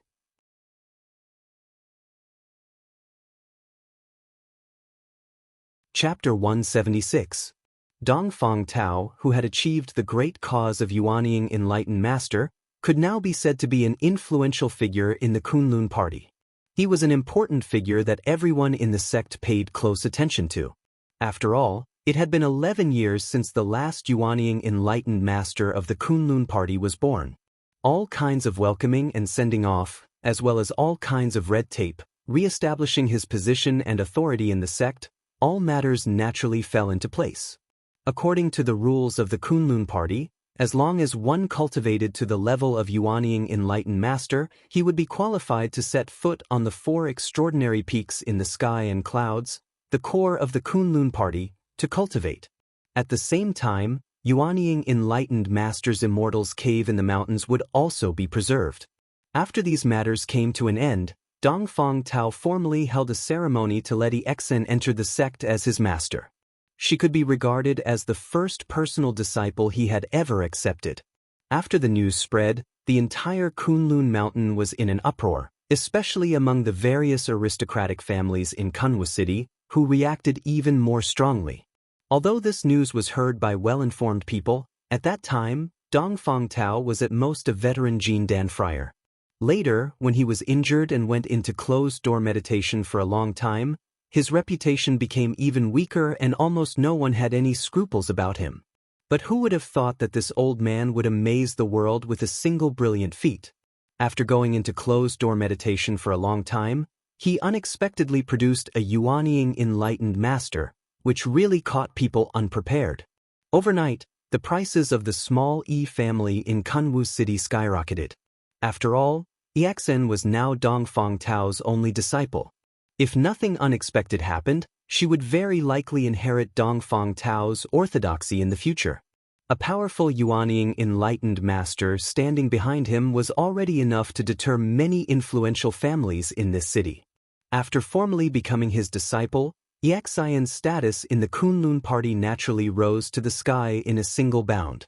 Soon, she moved out of the fragrance garden and lived in the 30 Zhang Peak. When Dongfang Tao went to cultivate in the clouds in the future, this mountain cave would belong to Exen. There were still a lot of things to do in the following days. There seemed to be an endless stream of people coming to congratulate him and make friends with him. From cultivation sects to influential clans in Kunwu City, from big shops to cultivation sects and forces of various sizes around the Kunlun party, all of them sent people to greet him and make friends with him. Exen has really broadened her horizons. She only feels that the cultivation world in front of her seems to have opened a wider door. However, during this time, the pair of master and disciple on the 30-feet peak welcomed a special guest. When the young man handed the visiting card to Exen and waited patiently with a smile on his face, Exen had a strange feeling in her heart. On the name card, there were 2 words, he. When Dongfang Tao received the visiting card from Exen, he was also a bit surprised. He had been out of closed-door meditation for a long time, so he naturally knew some things he should know, such as the matter that happened to Exen that caused a sensation in the cultivation sect. Dongfang Tao was naturally unhappy about the fact that his beloved disciple had almost been disgraced and almost disfigured. To be exact, he was furious and furious. However, the main culprit of this matter, He Gang, had already been dealt with and expelled from the Kunlun party. This punishment was very harsh in the cultivation world, so even Dongfang Tao couldn't say anything about it. Although He was He Gang's elder brother, he almost didn't do anything wrong in this matter. On the other hand, He's status was absolutely not something an ordinary disciple, He Gang, could compare to. He himself was a talented disciple who was highly valued by the cultivation sect. At such a young age, he had already cultivated to the peak of the foundation-building realm. It was very likely that in the near future he would become a Jindan friar. At that time, he would be able to stand shoulder to shoulder with Su Qingjun, who was currently in the limelight, and become a true genius who had the hope of peeking into the Yuanying realm or even the deity transformation stage. Not to mention, he was not alone. Standing behind him was the powerful Yuanying spiritual master, Du Kong. The heavenly soldier hall was also very powerful in the sect. If it was still the Jin Dan friar, the temperamental and easily angered Dongfang Tao might have gotten angry and directly chased He away. However, after cultivating to the Yuanying spiritual master, he seemed to have suddenly become a bit timid. Thus, he ordered Exin to invite He in to meet him. The atmosphere when they met was a bit awkward. There was no so-called meeting to forget enmity with a smile, and there was no amiable, happy, and polite scene. Dongfang Tao was indeed an old man with a strange temper. Although he suppressed his anger and didn't target He, his pair of bright eyes stared at He from head to toe. This was not a good sign. Fortunately, he didn't seem to care about this. He maintained a calm smile for a long time. Only when Dongfang Tao opened his mouth to ask questions did he answer them one by one. His attitude was always modest and courteous, neither servile nor overbearing.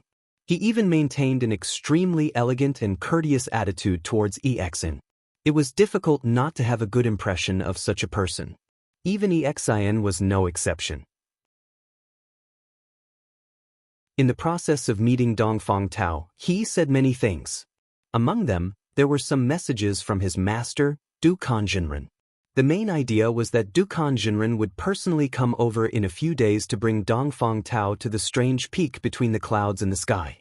He would also tell him about some of the special features of the mountain. This was obviously a favor, and it was a favor that was hard to refuse. With Dongfang Tao's temperament, his expression softened when he looked at He. He even praised him a few times. Before leaving, He whispered a few words to Dongfang Tao while Exin was packing up the tea set. Dongfang Tao's expression changed slightly, but he didn't reply. When he looked at He again, the expression in his eyes was different. After he left, Dongfang Tao pondered for a long time. When Exin passed by, he called out to her and said, "Exin, do you still remember the matter with He gang?" Exin was startled for a moment. She didn't expect her master to suddenly mention this matter again. She immediately said, "That matter?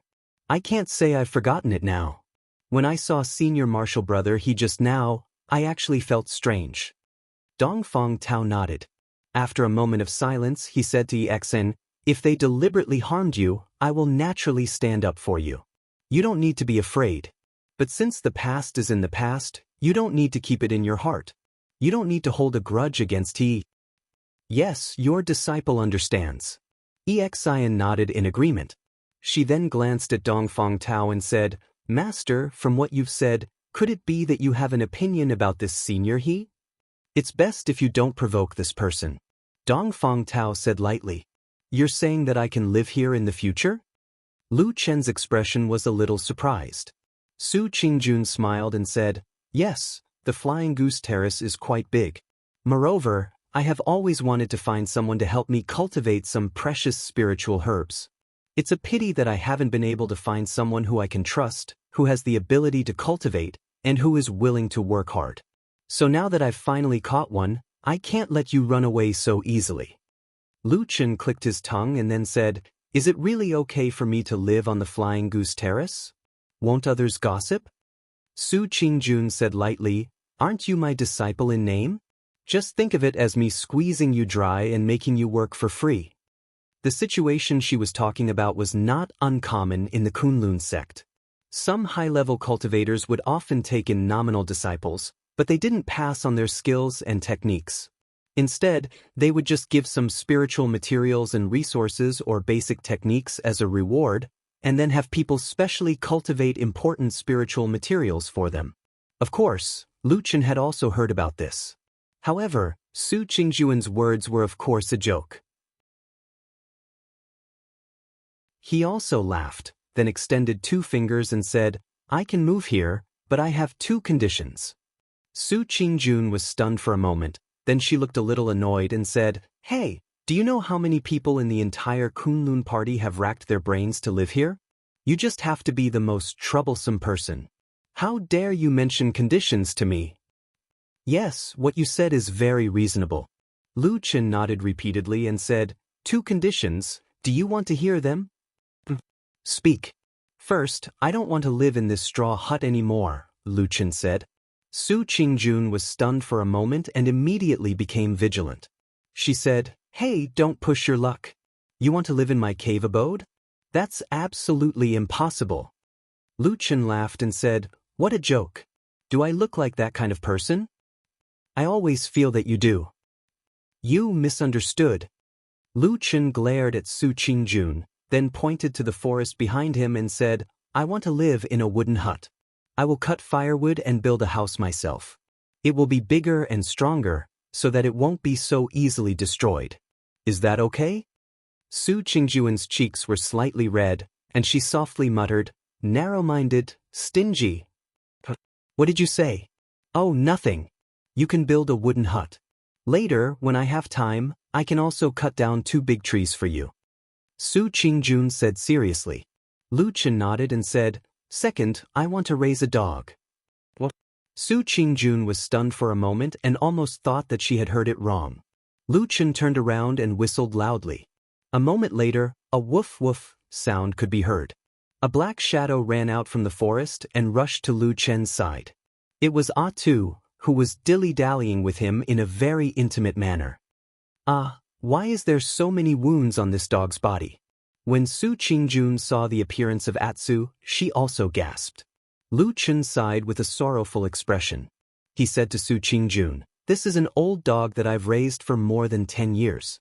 It's been with me through life and death situations.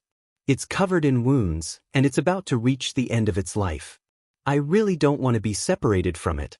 Can you do me a favor? Su Qingjun looked at Atsu with sympathy. When she was about to say yes, she suddenly felt a little strange. She frowned and said, But I don't think this dog is old. It is quite energetic. Lu Chen said calmly, This native dog is very young. Really? Well, don't just look at how lively it is. Who knows, it might suddenly die in a few days. Su Qingjun was stunned for a moment and quickly waved her hand. Forget it, it is just a dog. Let it stay. You don't have to curse it like this. Lu Chen laughed and said, Thank you very much, Atsu, thank you. Before he finished speaking, he suddenly stopped. Lu Chen and Su Qingjun turned their heads at the same time. They saw that Atsu, who was still circling around Lu Chen, suddenly sneaked to the side of the mountain wall. After sniffing for a while, it lifted its legs and peed under a rock not far from the stone door of the cave residence.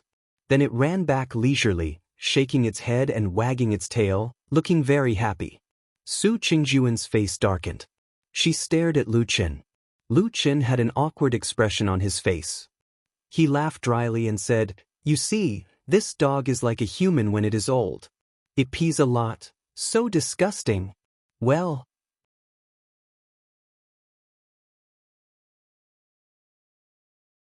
Chapter 177. In any case, Lu Chen and the black dog were now temporarily staying at the Flying Goose platform. Compared to the days when they were working tirelessly as handyman disciples in Baichao Tang, it was much more comfortable. It was comfortable to have Jean Dan Fryer looking after them. Since he no longer had to work in the herb garden of the Flowing Fragrance Garden every day, his days suddenly became leisurely. Lu Chen also had more time to do his own things. After his injuries recovered, he began to go to the dense forest behind the Flying Goose platform to cut wood, preparing to build the wooden house he mentioned before. Of course, a wooden house was more comfortable than a straw hut. Moreover, the forest covered a wide area, and there were hundreds of thousands of trees. Naturally, Su Qingjun would not be stingy with these things. Since she was young, she had never seen anyone cut wood to build a house, so during this period, she often stood at the side and watched Lu Chen work curiously. It took 4 to 5 days to build the wooden house. After it was completed, Lu Chen was in a good mood. However, Su Qingjun shook her head at the side, saying that the wood of the house was not bad, but it looked ugly. Since he had the status of a nominal disciple and was temporarily staying on the Flying Goose Terrace, it was impossible for Lu Chen to really do nothing and idle around all day. It would be hard for him to explain himself to the outside world. Therefore, he picked up his old job and cleaned up the spiritual field on the Flying Goose platform. He also expanded the area. Then, Su Qingjun got some spiritual grass and spiritual fruit seeds and planted them in the spiritual field. From then on, Lu Chen officially became Su Qingjun, the hard worker, who was specially squeezed by Jin Dan Friar to farm. This kind of person was very common in the Kunlun party. Generally speaking, even though people who did this kind of work still had the identity of a handyman disciple, there was always someone above them. It would sound very good if people said that they were no longer a handyman disciple of the Kunlun party, but that they were someone under the command of a certain Jin Dan or a certain Zhenren. Wouldn't that be a lot more impressive? Moreover, in terms of profit, the returns of the odd-job disciples who worked for these high-grade cultivators were much higher than before. As a result, there were many times when everyone was racking their brains for this position. The reason why so many people wanted to participate in the eagle fruit cultivation competition at the Flowing Fragrance Garden was because they hoped that one day, Su Qingjun would take a fancy to them. The best outcome was actually Lu Chen's current situation. After receiving this kind of treatment, Lu Chen was much more free than before. The spiritual fruits and spiritual herbs planted in the spiritual fields were also not as delicate as the eagle fruit tree that he could not easily leave. As for Su Qingjun, she was also quite polite to him and did not really squeeze him for labor. It should be said that his life was still relatively relaxed. Therefore, Lu Chen now actually had time to wander around the Kunlun Mountains. These days, many people in the Kunlun party saw Lu Chen walking around leisurely with the black dog, which attracted the envy of many handyman disciples. One day after that, Lu Chen brought Atsu down from the Flying Goose platform and took a casual walk.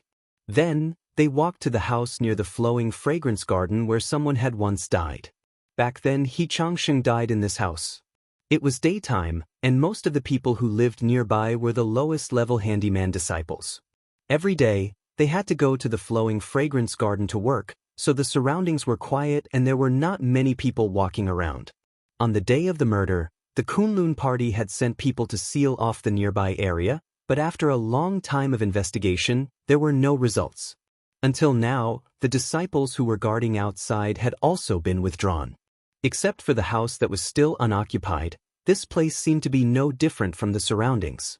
The traces of the person named He Changsheng in this world were quickly and completely dissipating. The wind blew gently from the forest. Lu Chen and Atsu stood quietly in the distance and looked at the house. Neither of them spoke, like two dark shadows, silent. After a while, Lu Chen turned and walked to the side. He no longer looked at the house, but walked into the wide forest on the other side. Atsu followed behind him and walked into the forest. During the day, the forest was slightly darker than outside, but the light shone through the gaps between the branches and leaves, making the forest appear brighter, and the surrounding trees could be seen clearly. Lu Chen walked in the forest with a calm expression. As he gradually went deeper into the forest, the surroundings quickly quietened down. The hustle and bustle that belonged to the Kunlun party seemed to be isolated outside the forest. In this forest, there was only silence. After walking for a while, he came to the place where he had come here to stare at late at night. That day, in a pitch-black night, this corner deep in the forest was so dark that one could not see their fingers in front of them, completely submerged in darkness. Now that it was daytime, Lu Chen could clearly see that there was actually a big tree in front of him. A big tree that looked very large and dense, older than the surrounding trees. The mottled bark was covered with moss, and a few drops of morning dew still remained on the branches and leaves. The strong roots protruded from the ground, looking like a giant claw tightly gripping the earth. Lu Chen stared at the tree for a while, then walked over. The forest was still silent. There was no wind, and there were no birds chirping. At this moment, the only sound seemed to be his footsteps, stepping on the dead leaves on the ground. The trunk of the big tree was very thick and large, requiring at least two people to wrap their arms around it. It was enough to hide the figure that was hiding. But this morning, when Lu Chen crossed the roots of the tree and walked to the back of the tree, it was empty. Atsu ran over and sniffed under the big tree for a while. It seemed that there was nothing special worth paying attention to, so it ran away to play at the side. Lu Chen looked at the big tree quietly, his eyes bright and focused. From the roots to the trunk, he looked at it bit by bit, as if he was carefully searching for something. However, nothing strange appeared on the big tree. There were no wounds, no scratches, and no hidden and twisted patterns. Everything seemed to be fruitless. Lu Chen frowned slightly. After pondering for a moment, he squatted down and carefully searched the roots of the tree that undulated like a horned dragon. He even used his hands to push away the dead leaves and black soil on the ground, and checked every hidden corner of the roots. However, in the end, he still found nothing. That evil sect spy hiding in the darkness seemed to have unusual patience and vigilance, and was not tempted this time. Lu Chen stood up, his face solemn. After a moment of contemplation, he called Atsu, turned and walked back the way he came, prepared to leave this place. A beam of sunlight shone down from the branches and leaves above his head, shone on his body, and also on the silent big tree beside him. The mottled traces seemed to have experienced the vicissitudes of countless years. Lu Chen continued to walk forward, but at the 5th step he suddenly stopped. He frowned, seemed to have thought of something. The next moment his eyes suddenly brightened, suddenly turned around, but stared intently at the front of the big tree, at the ancient and mottled traces on the tree trunk. The sunlight shone down, perhaps because it had experienced too much time. The bark on the tree trunk showed signs of cracking. Even in the daytime, the martyr's grave at the back of the nameless mountain was still shrouded in darkness. The sinister cold air seemed to not recede all year round, emitting a rare energy in this famous mountain. Usually, not many people came here. Most of the people, including the cultivators, preferred to live in the light, even if it was the stone walls and caves that were required for cultivation. In fact, most of them were located in the sunny places. But this day, a tall figure walked in from outside the martyr's grave and knocked on that black door. Dongfang Tao, who had just achieved Yuanying Zhenren, came to the martyr's grave, this gloomy place. There was no one around him, indicating that he had come alone. When the chilly wind blew past from an unknown corner, his expression was equally indifferent. Only a trace of deeply hidden disgust could be seen in the depths of his eyes. With a creak, the black door opened. In the gloomy courtyard, those dark rooms stood silently in the surroundings. Some were completely dark, some flickered with dim candlelight, as if guiding the direction of the dead on the dark path. Occasionally, when the wind blew, those little candlelight would actually instantly turn green, like the burning flames in the eyes of an evil spirit. After a moment, it slowly returned to its original appearance. A thin, shriveled figure, whose entire body seemed to be shrouded in darkness, stood alone in the middle of this courtyard. His cold eyes shot out an icy light, coldly looking at Dongfang Tao, who was walking in. Dongfang Tao first looked around, his gaze paused on those dark rooms and those candlelight for a moment, finally landing on the corpse who was standing there, nodded and said, "Long time no see." The corpse faintly laughed and said, "Yes, you are always unwilling to come here to see me, of course. We have not seen each other for a long time." Dongfang Tao's expression did not change, and he calmly said, "This damned place is eerie, no one would like to come here." The corpse's gaze turned cold, and his voice seemed to raise a few octaves as he said, "But thanks to you, I have already stayed here for 34 years. Dongfang Tao frowned and said, "Don't talk nonsense, you have sent someone to pass a message to me this time. What is the urgent matter?" After a pause, he suddenly snorted and said, "Also, in the future, if you want to find someone to pass a message to, don't look for he, I don't like that person." Seeing that the corpse did not immediately answer him and instead looked Dongfang Tao up and down, he then laughed coldly and said, "You have become Yuanying Zhenren, so you immediately put on airs, huh? Is it that even if I want to find you in the future, I may not be able to summon you?" A trace of impatience flashed across Dongfang Tao's face, and he said, "If you have something to say, then say it, don't bring up old scores, and I will say it again." He stared at the corpse, and his voice also seemed to become a few degrees colder and said, "Don't talk to me like it's all thanks to me, you have only yourself to blame for this ending of yours, junior brother."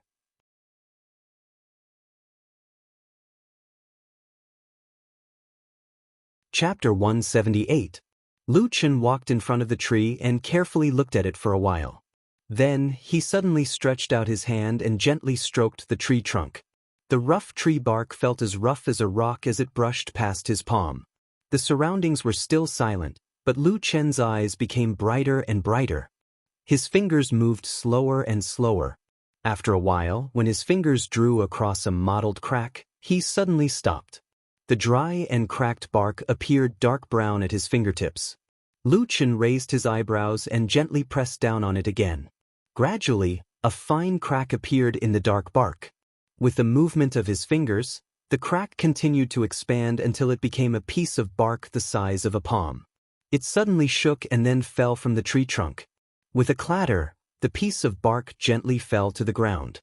Lu Chen didn't take a closer look. He just stared at the exposed trunk behind the piece of bark. On the smooth wood, someone had used a sharp blade to carve out a simple but twisted pattern. There was a thick line and several thin lines of different lengths and thicknesses. At first glance, it looked like random graffiti. However, upon closer inspection, one would realize that when these twisted lines were put together, they looked like a tree. The big tree. The corners of Lu Chen's mouth slowly curled into a smile.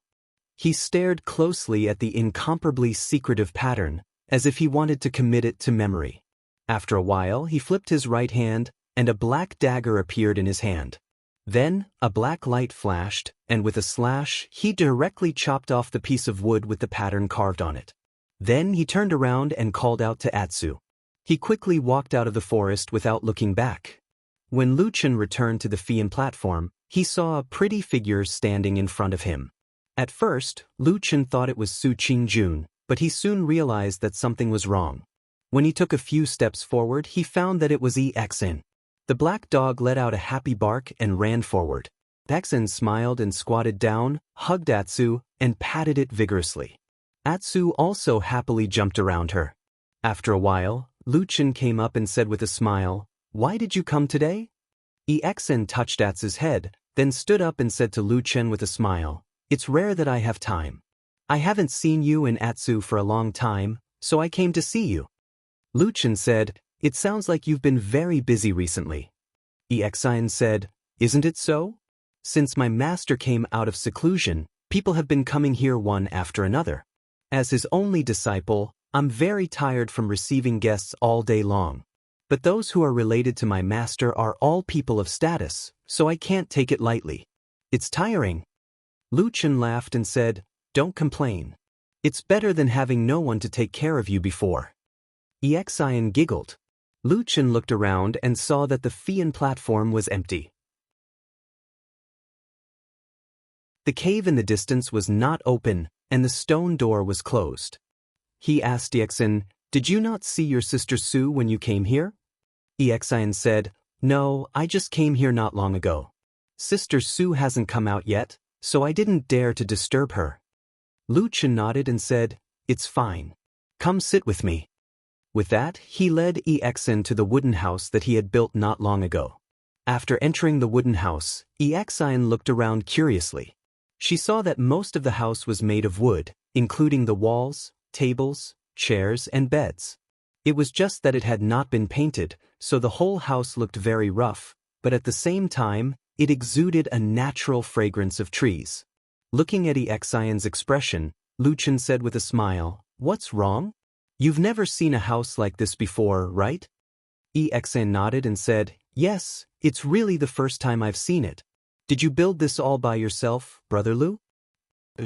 "That's amazing," Exen praised from the bottom of her heart. Lu Chen burst into laughter and pulled over a wooden chair for Exen to sit on. He said casually, "I just chopped some wood and tied it together. It's nothing to be surprised about." Exen laughed, and then suddenly seemed to think of something. Her face turned serious, and a sly look flashed in her eyes. She said to Lu Chen seriously, "Well, I came here today because I have another thing to inform you." "So formal. Is it something important?" Lu Chen asked curiously. Exen coughed and said, "I can't call you Brother Lu anymore." "But why?"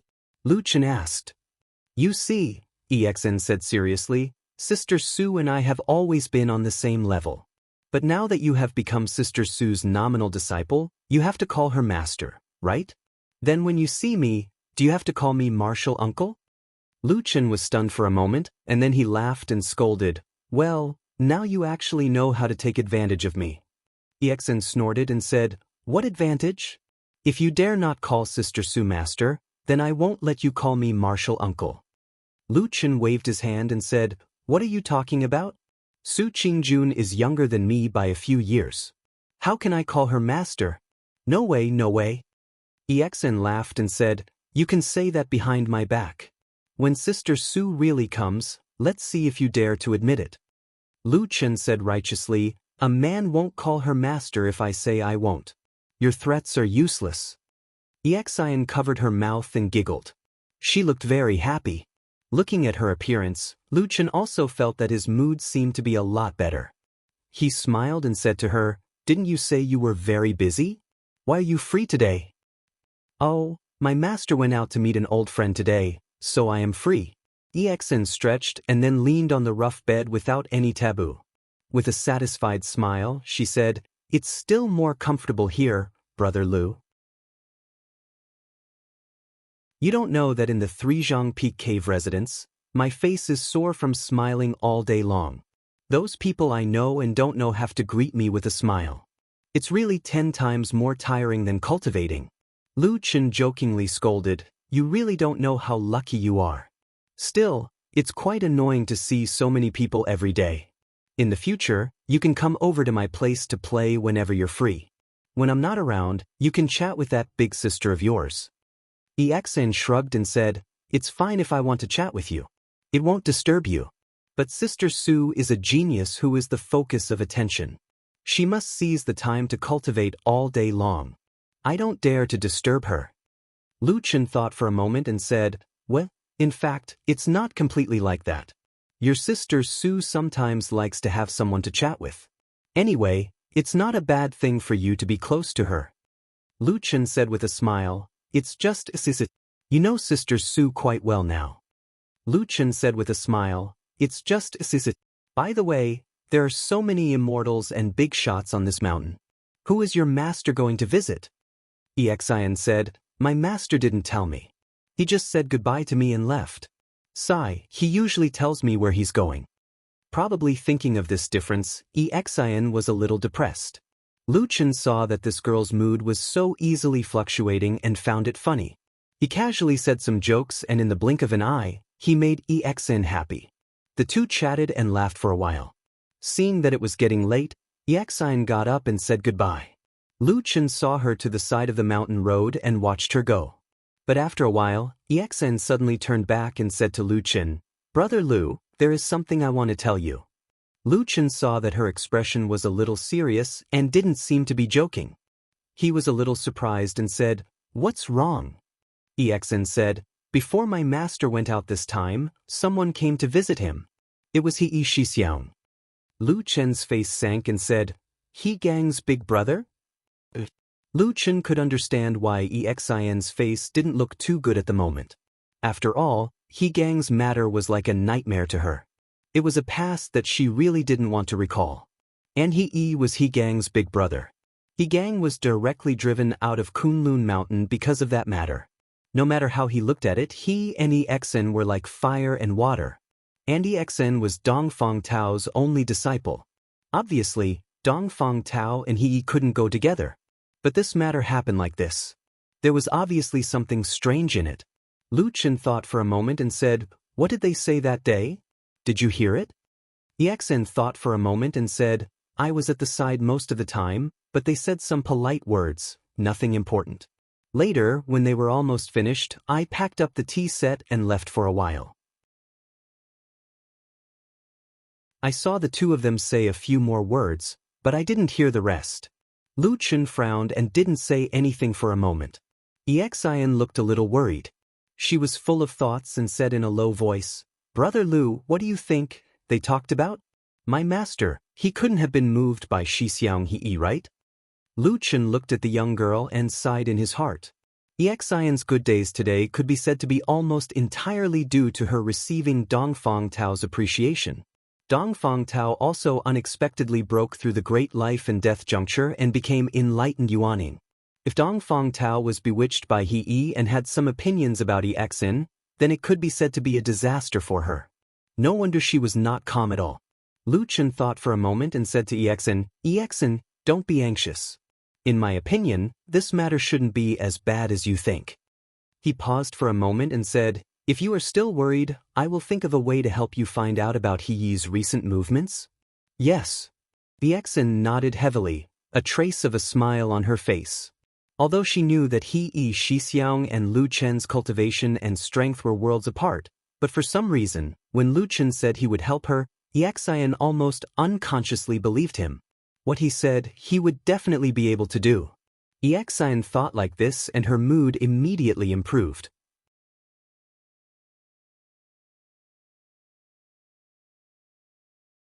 Chapter 179. I'll go down the mountain tomorrow, Lu Chen said to Su Qingjun, who was standing not far away, as he sat on the ridge of the field with his back against a big tree. It was already dusk. Su Qingjun had stayed in the cave for a day and would come out to walk around at this time. It was a relatively fixed habit for her these days. Lu Chen didn't know if she had this habit when she lived alone on the Fian Terrace, but under normal circumstances, dusk was a fixed time for him to chat with this woman. Most of the time, it was relatively relaxing. Speaking of which, perhaps it was because she had made a big fuss when she returned to the Su family a while ago, which frightened the family. So these days, the Fian Terrace was unusually quiet. Often, no one came up for a few days. Occasionally, some people came over, but they were some friends of Su Qingjun from the Kunlun party. No one from the Su family came. Su Qingjun didn't have much of a reaction to this, at least in front of Lu Chen. These days, she looked very calm, but no one knew what this woman was thinking in the depths of her heart. Lu Chen wouldn't ask anything. After Su Qingjun made a big fuss in the Su family and returned to the mountain, the two of them quickly stopped talking about this matter. But compared to before, their relationship was undoubtedly much closer. Even Su Qingjun could joke with Lu Chen more casually in private. At this moment, Su Qingjun smiled and asked Lu Chen, "What are you going to do? I see that you're very free recently. How about growing more spiritual herbs in the spiritual field?" Lu Chen laughed and said, "I'm going to go down the mountain for a walk. In addition, I know some small things that you definitely haven't seen before. I'll bring some back for you to broaden your horizons."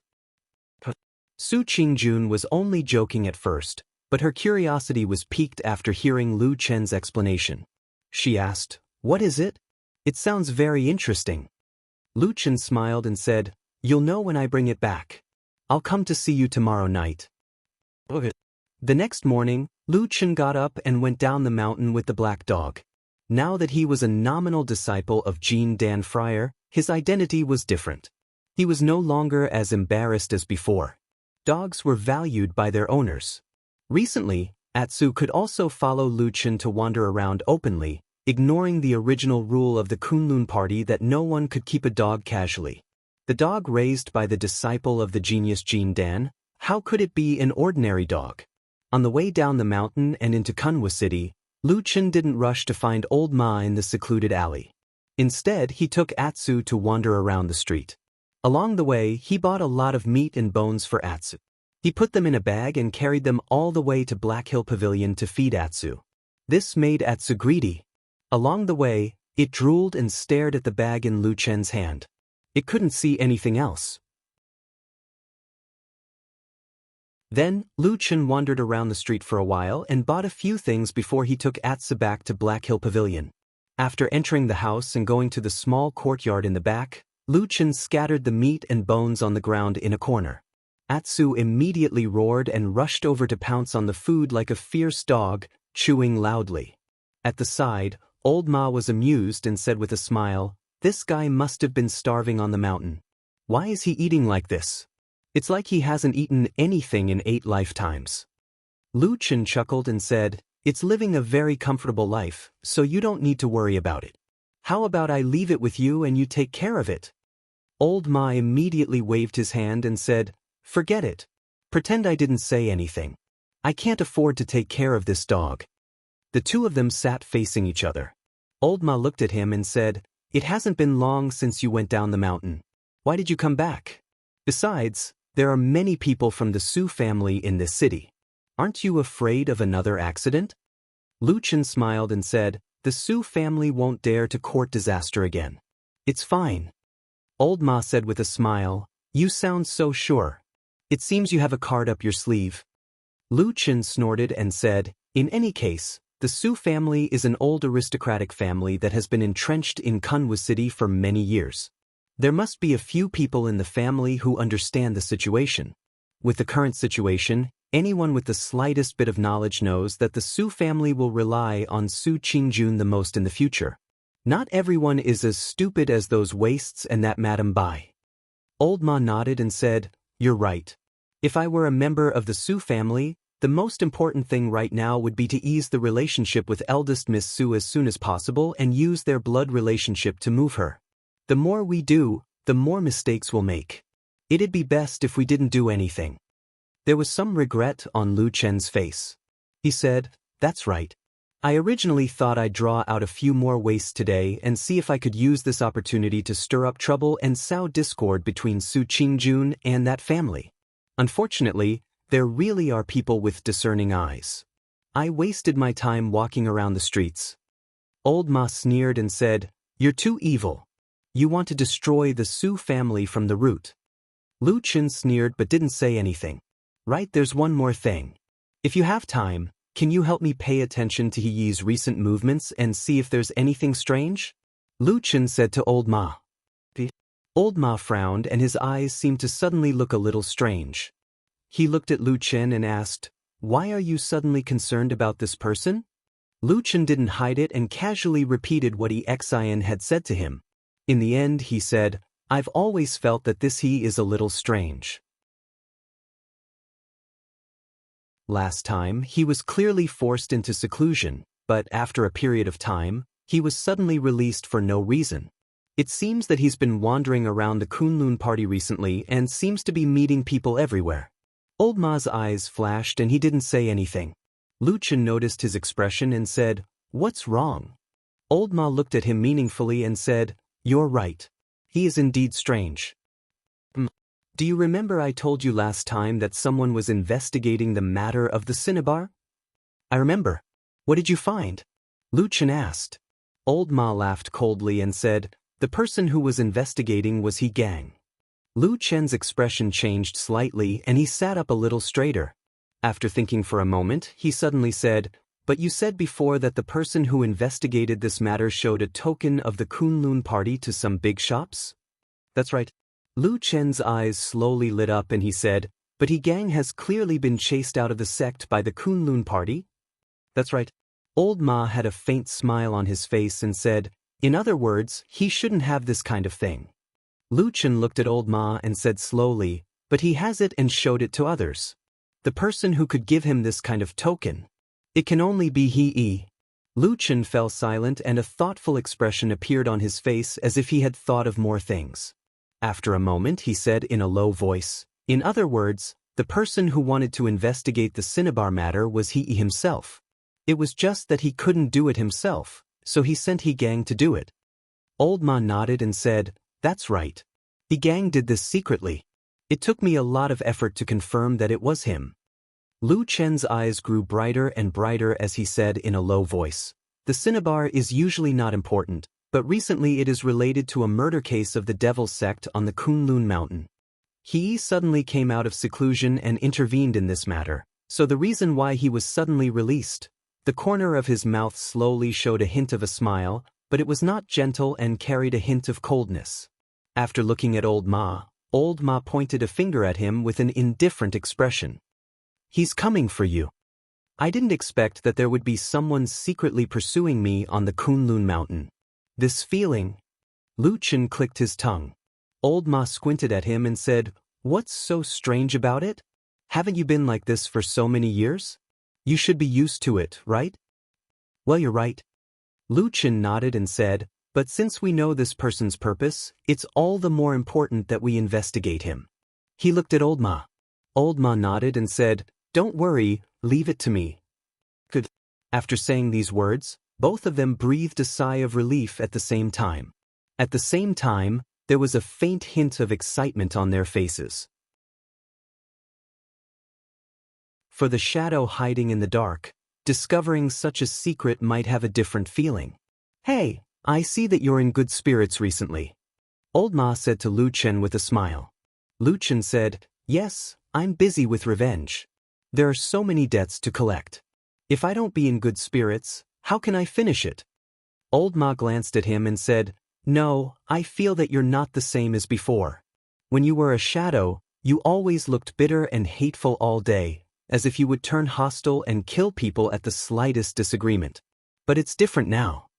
Lu Chen was startled and said, "What do you mean by that?" Old Ma stared at him and said, "These days, I always feel that you seem to be more cheerful than before. Has your temperament changed?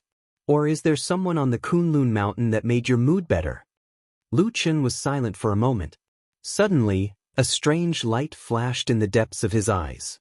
Then, he suddenly laughed and scolded Old Ma with a smile, "Bullsh *T. I'm a shadow, and there are thousands of incarnations. How can you see through me? How do you know that what I showed you before wasn't fake, and that what you see now is real?" Old Ma nodded and said, "Well, what you said makes sense. Sometimes, I really can't see through you. But look at yourself. Aren't you tired of living like this?" He smiled and said to Lu Chen, "There's only the two of us here. Just relax. Otherwise, if you keep pretending, I'm afraid that you'll go crazy in the future." "Go to hell. I won't go crazy even if you go crazy," Lu Chen scolded. Old Ma laughed and walked to the side to tease Atsu, who was still eating. Lu Chen looked at his back, and the smile on his face gradually faded.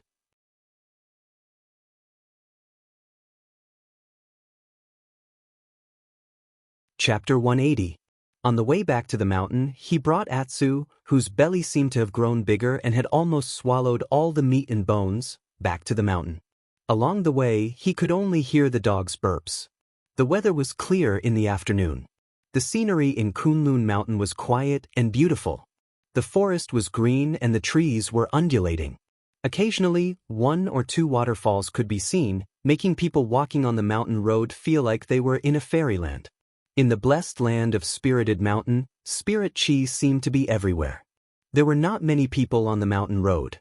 Because this place was within the mountain gate of Kunlun Mountain, all one could see were Kunlun disciples. There were all kinds of people, but almost all of them were chi refining and foundation establishment disciples. After all, most of the odd job disciples had a lot of things to do, so it was impossible for them to be so leisurely. Therefore, in comparison, Lu Chen was a bit conspicuous. Fortunately, there were not many people.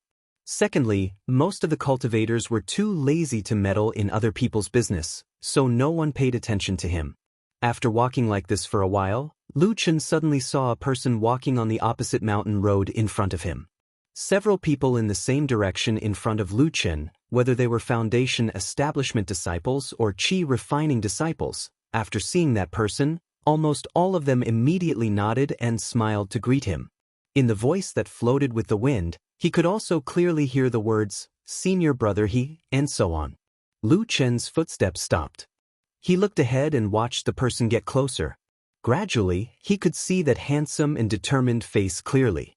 After a moment, he stood on the side of the road with his head slightly bowed. When that person passed by him, he calmly called out like the others, "Senior brother he." When passing by Lu Chen, He's footsteps slightly slowed down.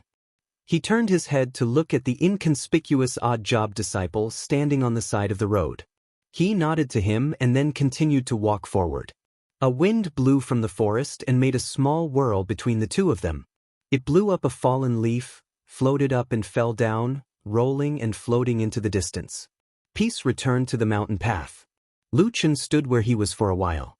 When the other Kunlun disciples had gone far away, only the black dog was still squatting beside him. Lu Chen glanced at Atsu and suddenly said, "Since we've met and we have nothing to do anyway, why don't we go and take a look?" Atsu tilted his head, looking a little confused. Lu Chen turned around and walked in another direction. He had walked this path before, but now he was far away. However, Lu Chen was not in a hurry to catch up. Instead, he walked slowly. By his side, Atu was running a few steps in front of him. He sniffed the ground lightly and then jogged forward. Just like that, Lu Chen followed Atsu, walking and walking. After walking for a long time, looking at the surrounding mountain terrain, Lu Chen suddenly frowned. This was because the mountain path in this direction was getting more and more desolate, and there were no signs of accommodation. As they went deeper, even human footprints became rare. Weeds began to appear on the road, exuding a desolate aura. After walking for a while, with Atsu's unusually sensitive nose leading the way, Lu Chen had walked a long distance on this secluded mountain path. Then he suddenly saw the nameless mountain in front of him, hidden under the tall mountain range, mostly shrouded in shadows. Although it was very far away, a very strong gloomy aura still came over. Lu Chen's expression changed slightly, then he looked forward. In the distance, he could only vaguely see a blurry back of He, who seemed to be walking alone into the dark side of the nameless mountain. There was a condensed darkness there, as if it had swallowed He's figure in an instant, and nothing else could be seen. Lu Chen glanced at the mountain terrain on his left and right, and finally his eyes fell on the nameless mountain. After a while, he muttered to himself, "I didn't expect there to be such a dark place in the mountains of Kunlun, it shouldn't be." He looked a little surprised and a little confused, but he quickly calmed down again, ready to take a step forward.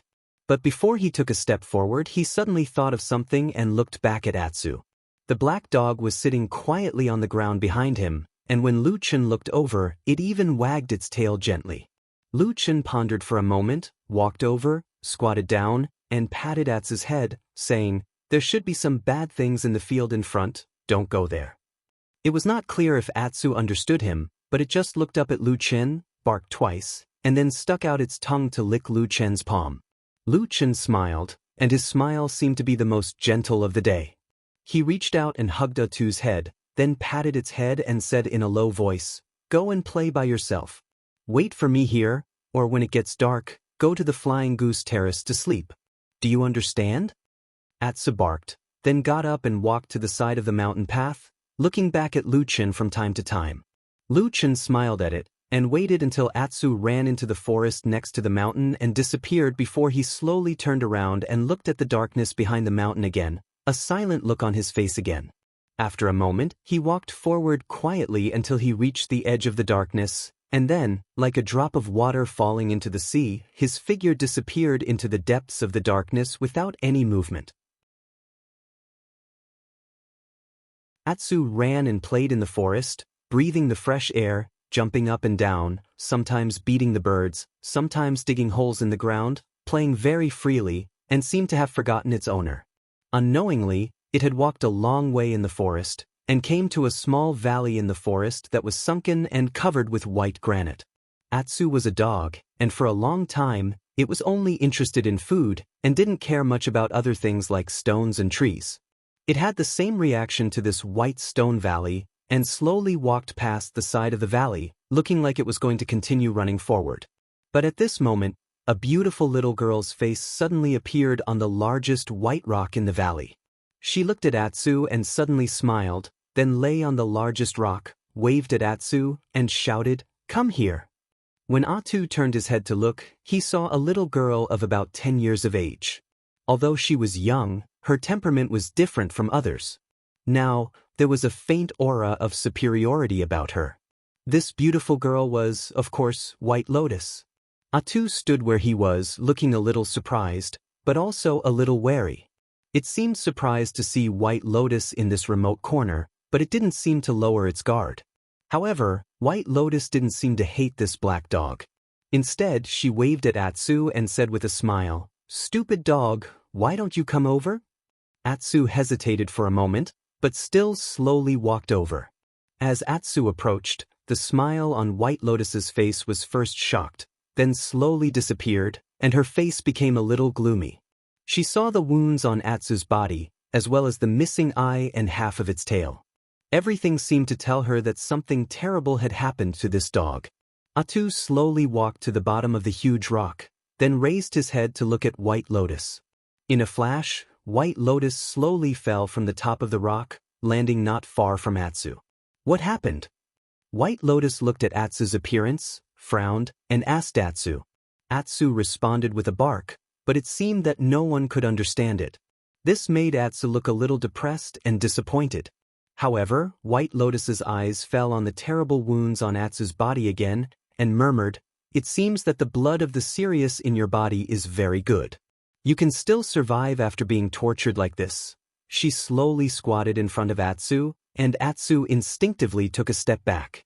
From the beginning to the end, Atsu looked at White Lotus with a trace of fear and wariness. Something's not right. Suddenly, White Lotus opened her mouth. She stared at Atsu as if she had found something strange. After pondering for a while, she suddenly said in a low voice, "How is it possible? It seems there is the smell of blood food." She reached out a hand and slowly placed it on Atsu's head. Atsu's body was a little tense, but it still obediently lay on the ground, showing a submissive posture. White Lotus seemed to be very satisfied with this, and she had no intention of making things difficult for Atsu. Her expression was focused on thinking, and after a while, she said to herself, "On this mountain of Kunlun, there is actually a second person who knows the secret method of blood food? Who is that person?" She lowered her head, stared at Atsu's eyes, and suddenly asked. Her voice sounded a little cold, but Atsu suddenly stood up from the ground after a moment of silence. It looked at White Lotus and suddenly let out a low growl from its throat. It was like a ferocious beast that had been provoked and angered, and it slowly bared its snow-white fangs at White Lotus. White Lotus looked at Atsu's actions and suddenly smiled. "Beasts will be beasts. No matter how talented they are, aren't they still stupid? I know this person." She reached out her hand and patted Atsu's head. Atsu turned its head to the side, wanting to dodge, but it only felt its vision blur. White Lotus's palm still touched its head, and it happened to press down on its head. White Lotus's brows relaxed, and she gently flicked her fingers. Gradually, white smoke floated out from between her fingers. It carried a strong chill, and it evaporated in the air like the coldest ice cube. Snow Wind Sutra. This was the unique secret method of the Kunlun party's Dongfeng, the soul formation perfected Lord by Chen. Atsu seemed to have sensed something, and it immediately lay down, not daring to move recklessly. White Lotus smiled, nodded, and said, "It seems that you are still smart. Is this also the Sirius bloodline? But I'm a little curious. Why didn't the secret method of blood food make you, a beast, go crazy? This doesn't seem reasonable. Let me take a closer look."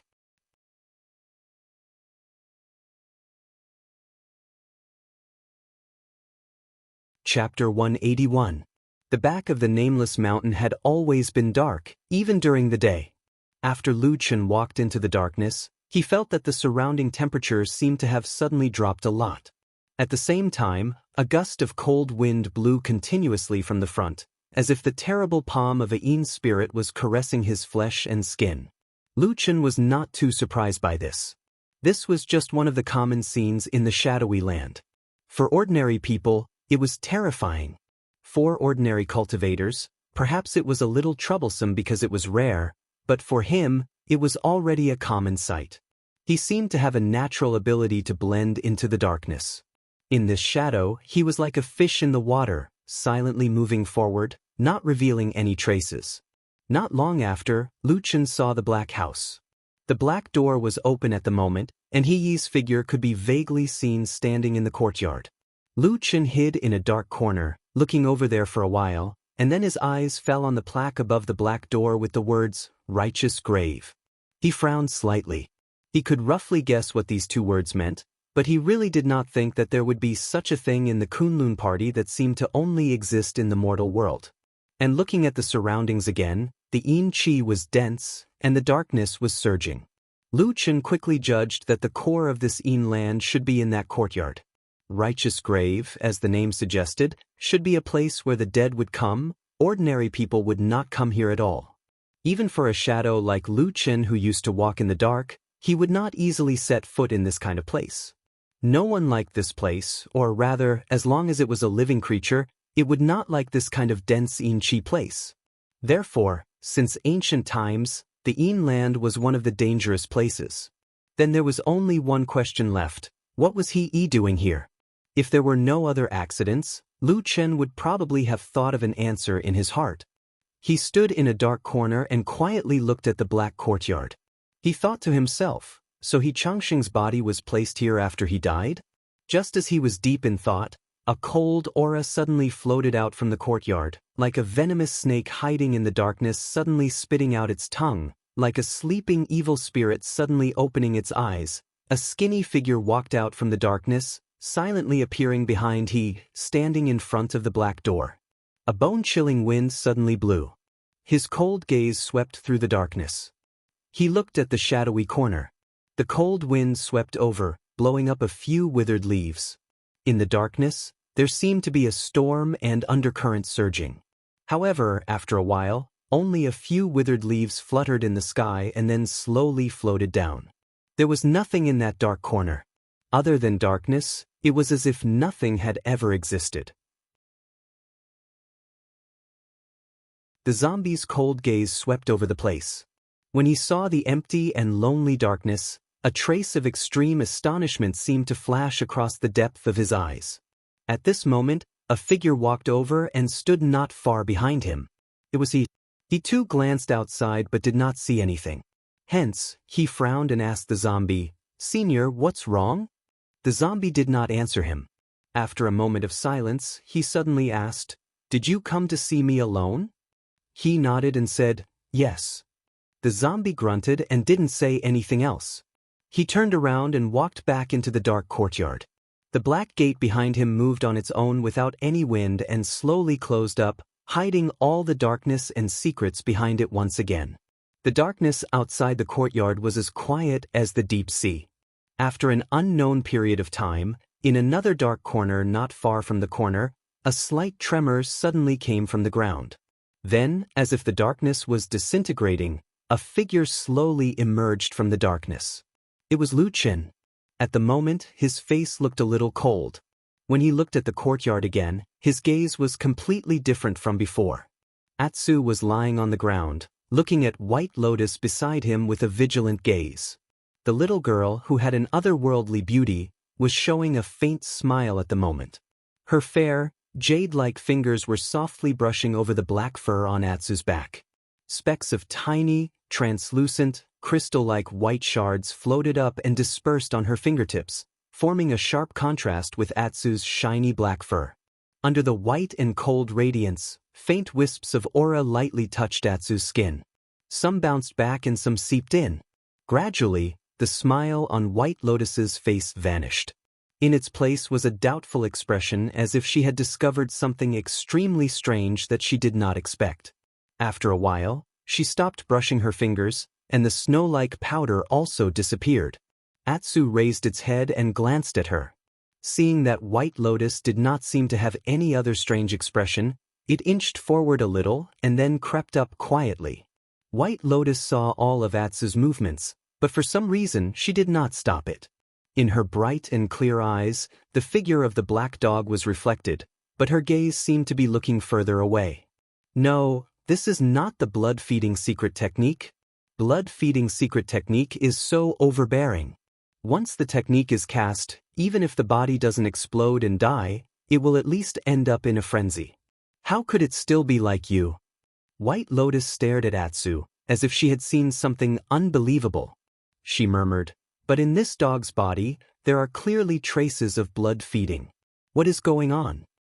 Could it be that in this world, there is another kind of technique that has the same origin as blood feeding, but is stronger than the blood-feeding secret technique?" If this is the case, then the hundreds of thousands of lives that the southern barbarians have lost for thousands of years are just a big joke. White Lotus suddenly stood up. For some reason, her beautiful face was flushed with excitement as she stared at Atsu. Atsu was inexplicably afraid and took a step back. "Lu Chen." White Lotus chuckled softly. Her voice sounded a little erratic. She said, "Interesting, interesting. Lu Chen, who are you?" Lu Chen rushed back to Flying Goose Terrace before dusk. Atsu was delayed for a while. After he came out of the dark grave, he whistled for a while, and Atsu ran back from the forest. On the way back, Atsu didn't seem to be in a very good mood, but other than that, there seemed to be nothing unusual. There was no pain or injury. Lu Chen was also thinking about the strange figure in the dark grave, so he didn't pay too much attention to Atsu. However, when walking on the mountain road of Flying Goose Terrace, both Lu Chen and Atsu seemed to have adjusted their emotions after walking for a while. Atsu began to run back and forth happily. Lu Chen also saw from afar a figure leisurely walking on Flying Goose Terrace in the light of the approaching dusk. For some reason, when he saw the quiet figure of the woman, Lu Chen felt a lot better. He smiled and waved at Su Qingjun from afar, calling out to her. When Su Qingjun heard his voice, she looked back and smiled. When dusk arrived, the golden sunlight spread over the vast sea of white clouds, dyeing the clouds as far as the eye could see a beautiful golden color. The black dog ran happily on the Flying Goose platform. The two of them stood on the flat ground by the cliff, their shadows forming a long shadow. "You're back," Su Qingjun said to Lu Chen. "You really went for a whole day." Lu Chen smiled and said, "Yes. The journey back and forth wasn't short. Plus, I went to many places in the city to buy a lot of things, so it was a little delayed. But at least I made it back in time." Su Qingjun glanced at the bag in his hand, and her eyes showed some curiosity. She said, "What is it? Why are you being so secretive?" Lu Chen chuckled and beckoned Su Qingjun to sit down beside a few rocks. He then took out something wrapped in paper from the bag he carried with him and handed it to her. Su Qingjun took it and felt a slight warmth in her palm. She glanced at Lu Chen, but Lu Chen smiled and did not say anything. He only gestured for her to open the paper and take a look. Su Qingjun stretched out her fingers and gently opened the paper. After lifting the 2 layers of thin paper, she saw what was inside. It was a small black ball, and at the same time, it gave off a strange smell of meat. A hint of surprise appeared on her face. She looked at Lu Chen and asked, "What is this?" "Roasted loach." Lu Chen said with a smile, "Try it, it's delicious." Su Qingjun was stunned and said, "This thing can be eaten?" Lu Chen said, "Don't be fooled by its black color. In fact, it's crispy on the outside and tender on the inside, and the meat inside is very delicious. I've been craving this thing since I was a child. Unfortunately, I didn't have the money to buy it at that time, so I drooled when I saw it." Su Qingjun hesitated for a moment, and then frowned slightly. She said, "Loach is such a vulgar thing. It lives in dirty streams, and it has no spiritual power. Eating it has no benefit for cultivation. Why should we eat it?" "There's no reason." Lu Chen shrugged and looked at Su Qingjun with a gentle and smiling expression. He said, "It's just for the sake of delicious food.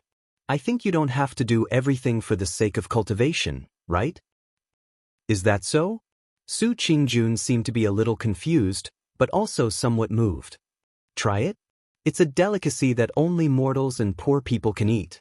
Lu Chen looked at her, and for some reason, a strange emotion flashed in his eyes. He then smiled and said, "Eating whatever you want, living whatever life you want, isn't that the best?" Su Qingjun smiled, looked at him, and suddenly asked, "Then in your heart, do you want to live that kind of life?" "Of course, I really want to live a free life without being manipulated by others. I really want that." Lu Chen laughed.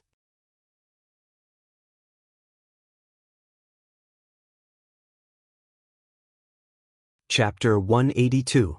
That day, Su Qingjun tried the roasted loach out of curiosity.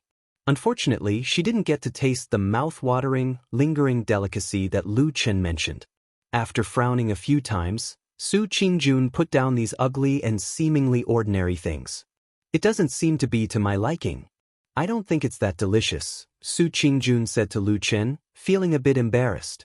Lu Chen looked at her and smiled. He also picked up the other roasted loach and took a few bites. After a while, he spat it out on the ground and said, It really doesn't taste good." Su Qingjun said with a smile, "It's probably because you brought it all the way from Kunwu City to the mountain. It's such a long journey, so it's probably already cold. Also, it's not too fresh, so the taste is a bit bad. Next time we have a chance, we should find some freshly made roasted loach. Maybe it'll taste better." Lu Chen shook his head and said, "It has nothing to do with that. I remember when I was a kid, I occasionally ate this thing. Even if it was overnight, I still ate it until my mouth watered. This roasted loach didn't change, it was me who changed." On the edge of the cliff on Flying Goose Terrace, there was a moment of silence. The two of them didn't say anything. In the distance, the black dog's snorts could be heard. It seemed like it had run into the forest and caught something, so it was happily playing around. After a while, Su Qingjun smiled and said to Lu Chen, "In fact, isn't this a good thing? You've become a better person. It can't be that you want to go back to the bitter days you had when you were a kid, right?" Lu Chen smiled and nodded. "You're right. I've become a better person." He put away the snacks and said to Su Qingjun with a smile, "I wanted to let you eat something you've never eaten before to broaden your horizons and tease you. In the end, I messed it up. I'm so embarrassed. I've made a fool of myself in front of you." Su Qingjun hurriedly said, No. In fact, I'm also very happy because I've never eaten or even seen these things before." She seemed to be lost in thought as she spoke. Late at night, the Flying Goose Terrace was silent. Su Qingjun had already returned to her cave.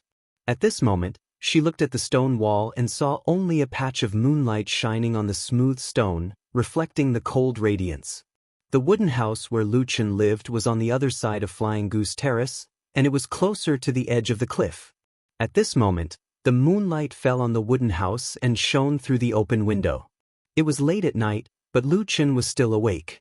Atsu was lying by his feet, curled up into a ball and asleep. Ever since it was seriously injured, whenever Atsu slept, as long as Lu Chen was by his side, it would definitely snuggle up to him. Lu Chen tried to chase it off the bed a few times, but Atsu would cling to him tenaciously every time. In the end, Lu Chen let it be. The night was bleak and the moonlight was cold. He put his hand behind his head as a pillow. His eyes were bright as he stared at the moonlight outside the window.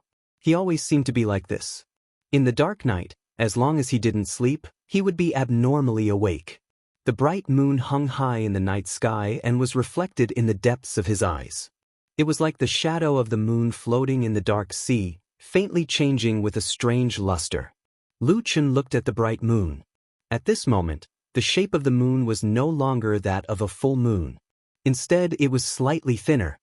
He calculated the time in his mind and then said to himself in a low voice, "There are still 24 days. In another 24 days, it would be the night of the next full moon." That day, in that mysterious forest, he found the mysterious pattern hidden under the bark of the tree, which revealed a code mark that only a few people in this world could understand. Meeting on the night of the full moon. That was the most simple meaning of it. It was an invitation from the depths of the darkness. Lu Chen understood it and received it. He didn't know whether it was good or bad, and he didn't know whether it was good or bad. All he could do was wait. Moreover, he didn't even tell Old Ma about this matter. What would happen on the night of the next full moon? He silently looked at the moon. After a while, he suddenly got up and closed the window. On this day, he went down the mountain and went straight to Kunwa City to find the place where He Gang lived. The two brothers chatted in the room for a while. He Gang told his big brother about his harvest from the search for Wuxia. In the end, he said with a bit of shame, "Big brother, I'm really useless. I spent so much time and effort, but I still didn't find any suspicious people." He didn't look angry. He shook his head and said, "You don't need to think too much. This is all normal.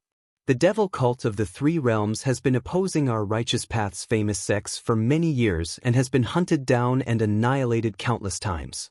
If it wasn't for some dirty tricks, I'm afraid they would have been eliminated by our righteous path's seniors long ago. It doesn't matter if you can't find them." He Gang carefully looked at him and said, "Big brother, from what you said, could it be that you have some harvest in other places?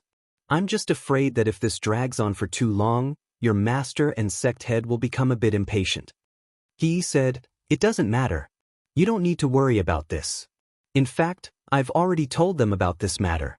The devil cult spy who can do such a big thing this time must have an extremely high position in the devil cult, and his cultivation must also not be low. Therefore, it can be imagined that he's hiding very deeply. It's very difficult to find him in a short time. Regarding this, the two masters both nodded. Moreover, on the surface, they also pretended to gradually forget about this matter, but in fact, they might be secretly trying to lure that scoundrel out again. It'd be great if we could really catch that scoundrel, Jianghu said hatefully. He smiled and said, "Don't worry. The Kunlun party has several thousand years of history. It won't let these scoundrels act so easily. Sooner or later, we'll catch them. At that time, I'll help you plead with the two masters. In consideration of this contribution, maybe they can let you return to the Kunlun party." Jianghu's body trembled. His ugly face revealed a pleasantly surprised expression. He suddenly stood up and said, "Really? Big brother, is this true?" He sighed and said, "You're my only younger brother. Why would I lie to you?" Jianghu was overjoyed. He nodded repeatedly. For a moment, he seemed to be so excited that he couldn't speak. It was easy to imagine how important the Kunlun party was in his heart. Ever since he was a child, ever since he was sensible, he followed his big brother into the Kunlun party. In his heart, Kunlun Mountain was his home. Apart from this, there was no other place. It was precisely because of this that when he was kicked out of the Kunlun party after that accident, Jianghu was completely disheartened and almost died numbly. Fortunately, in this world, he still had a big brother who loved him the most. Soon after, he chatted with Jianghu for a while and repeatedly warned him to be careful in Kunwa City. At least, before this important event, he shouldn't stir up any more trouble. Jianghu naturally agreed one by one. Soon after, he told He about what he had seen and heard in Kunwa City during this period of time. The most important part was the scene where the Su clan's matter changed. From what he said, Jianghu was very contemptuous of Su Qingjun. He indirectly hinted to his big brother that this woman was fickle and wasn't a good match for him. As for Lu Chen, this kind of unpresentable part-time disciple, Jianghu didn't even feel like saying his name for fear of polluting his big brother's ears. After listening to what he said, he shook his head and said, "Although my friendship with Su Qingjun isn't deep, I don't think she's that kind of person." Anxious, Jianghu promptly said, "Big brother, I saw it with my own eyes." He interrupted him and said while shaking his head, "You didn't see anything. It's just that Su Qingjun went back to the Su family. I know what to do about this matter. But for us brothers, Su Qingjun is just a passerby who has nothing to do with us. We don't need to curry favor with the Su family, but we also don't need to provoke them. Do you understand?" After a moment of silence, Jianghu nodded and said, "Okay." He looked at his younger brother and softened his voice. He said, "Xiaojing, I know you wholeheartedly want me to be well, but you don't have to be like this. We two brothers are actually the closest people in the world. To be honest, the only person I can trust with my life is you. I'll naturally deal with the other matters. You don't need to worry about me now. You just need to be yourself, okay?" Jianghu nodded and said, "Yes, I understand, big brother. Don't worry." He smiled and patted Jianghu's shoulder. He said, "When you return to Kunlun in the future, you and I will do great things together. The days ahead are still long. Who knows how far we can go in the future? Maybe we can even become the leader of Kunlun." Who knows? Jianghu laughed and nodded repeatedly.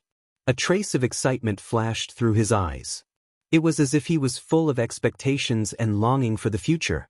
When he left, he did not make a sound. In order to not attract attention, he even changed into another set of clothes and covered his face. Then, he left Jianghu's house from another direction. However, after he gradually walked away, an honest-looking man who was pulling a cart suddenly walked out from a corner on the long street behind him.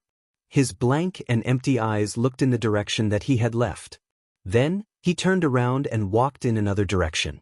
After about the time it took to drink a cup of tea, this man brought another person and stood in the same place.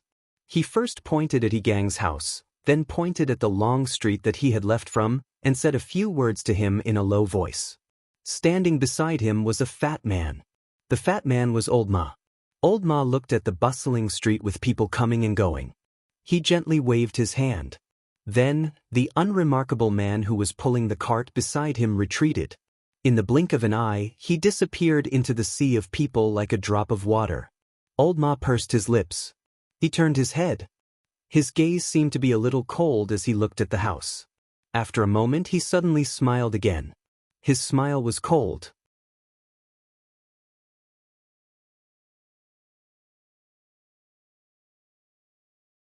Chapter 183. The stars moved, the moon set, and the sun rose. Time passed quietly, and after a few more days, there were still 21 days until the next full moon. That morning, when Lu Chen opened the door and walked out of the wooden house, he saw a figure that he had not expected at all standing outside the house. He could not help but be surprised and said, "Why are you here?" On the flat ground of the Flying Goose platform, White Lotus was standing there, looking at the beautiful scenery around her, and said, "I did not expect this Flying Goose platform to have such scenery. It is really enviable. When will I be able to have such a cave abode?" Lu Chen snorted, walked over and stretched, then said, "Stop pretending. The strange peak you are on now is the real paradise, the Immortal's secret realm. In the entire Kunlun party, only Yuan Jinren has the right to set foot there. Would you care about a mere Flying Goose platform like this?"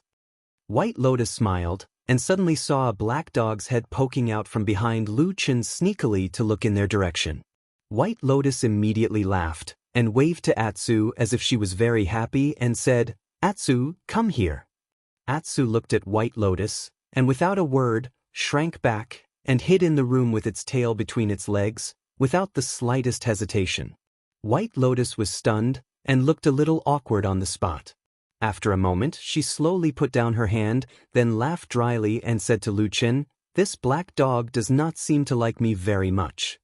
Lu Chen also laughed and said, "Although Atsu is stupid, sometimes it will have a flash of inspiration."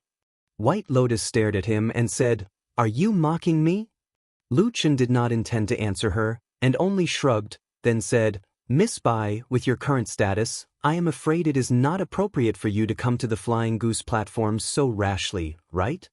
Bai Lian said indifferently, "What's wrong with that? I don't think it's a big deal. Besides, although this is Su Qingjuan's residence, as long as I don't enter her residence, I can walk around the Flying Goose terrace as I please. There's no way the Kunlun sect will forbid me from doing so." Of course, such a ban was impossible. The Flying Goose platform was beautiful, but it was really not a restricted area. It was just that most people in the sect respected Su Qingjun, so naturally they would not come here, so the Flying Goose platform became Su Qingjuan's private place. Of course, Lu Chen wouldn't argue with Bai Lian over this, so he simply waved his hand and said, "All right, don't waste your breath on me. Since you've come to the Soaring Goose Terrace, you must be looking for Su Qingjun, right? I will help you to call her." As he spoke, Lu Chen turned around, but a look of amusement flashed across his face. He thought to himself that it was still early. Once Su Qingjun was woken up, she would not be in a good mood. At that time, there might be a good show to watch. Unexpectedly, White Lotus stopped Lu Chen and said, "No need to go. I am not here to look for her. I am here to look for you." Lu Chen stopped in his tracks, and after a soft sigh, he turned around and looked at White Lotus. White Lotus looked at him with a smile that was not a smile, and there seemed to be some slyness in her expression. Lu Chen shook his head and walked over. At the same time, he softened his voice and said with a bitter smile, "I say, didn't we agree before that well water does not interfere with the river water does not interfere with the well water does not interfere with the river water? You are now a noble disciple of a true monarch, and you also have a 5-pillar bone that is rarely seen in 1,000 years. With such a noble identity, the entire Kunlun party has to coax and flatter you. You suddenly came to find a useless odd-job disciple like me. What do you want me to do? If someone knows something, I am afraid that there will be countless people coming to investigate me tomorrow." White Lotus laughed and said, "Why, are you very afraid of being investigated?" Lu Chen asked in reply, "Then are you afraid?" White Lotus did not speak. After a while, Lu Chen said, "So, it is better for us not to have any contact. You live your good life, and I will drag out my life to be my odd-job disciple. Isn't that good for both of us?" White Lotus looked at him and said, "Originally, I also thought so. I have never been bothered to care about your matters. But there is one thing that I must ask you clearly. Lu Chen frowned and said, What is it? White Lotus stared at his eyes and said, Do you know the blood-feeding technique that is passed down among the shamans of the southern barbarian tribes? Lu Chen was startled, and then his eyebrows relaxed. It seemed that he had thought of many things in an instant, and also figured out the reason for White Lotus's sudden visit today. But on the surface, he still shook his head, and then replied with abnormal firmness, I don't know. White Lotus pointed to the wooden house and said, But I feel the traces of the blood-feeding technique from that dog. Lu Chen almost did not have the slightest hesitation, and directly said, You are wrong. White Lotus looked at Lu Chen for a long time, and after a while, suddenly smiled and said, I feel that you are becoming more and more interesting. It seems that you are hiding more secrets than me. Lu Chen's eyes flashed and said with a smile, If that is the case, how about we make a deal? What do you say? White Lotus' face that seemed to be innocent and flawless, at this moment, looked like the smartest and cunning fox in the world. Lu Chen said, Secrets for secrets. You tell me a secret, and I will tell you a secret. This way, everyone will be comfortable. How about it? White Lotus thought for a while and said, I don't feel too good. You look honest and sincere, but in fact, you are full of evil tricks. I don't trust you. Lu Chen sneered and said, Hey, I am not familiar with you, so don't randomly accuse me. White Lotus smiled and said, Others can't see it, but how can I not know? In the past, you lied to that Exian girl, and now you are going to lie to this Su Qingjun, right? Lu Chen laughed and said, Your ability to accuse others is not bad. Could it be a powerful method that Hakushin Jinkuan taught you? White Lotus pointed at Lu Chen's chest and said with a smile, You know in your heart that what I said is true. Otherwise, do you dare to swear that you have never lied to those two girls? After a pause, she said thoughtfully and said, You are so treacherous. I feel that it is too dangerous to do business with you. I can't do it. Lu Chen laughed heartily, but his eyes looked a little cold. White Lotus came just like that, and after chatting with Lu Chen for a while, she left. Just as she said, she had no interest in Su Qingjun. It was just that the seemingly young girl, even after she left, still made Lu Chen frown and ponder for a long time. To be honest, he had seen many people in Kunlun, but the one who gave him the greatest pressure was not those powerful Jinren, but this little girl who was hiding in the shadows. On her body, there seemed to be countless secrets, hidden in the darkness. Could it be that White Lotus was an evil sect spy? Lu Chen looked at White Lotus's receding figure, suddenly thought of this question, and then gave himself a fright. Recalling all the information that he knew about White Lotus, he thought about it and still felt that this little girl might be rebellious, might have a lot of secrets, but at such a young age, she was already shouldering a heavy responsibility. To enter a prestigious sect like Kunlun Party as a spy, she could not make any big mistakes.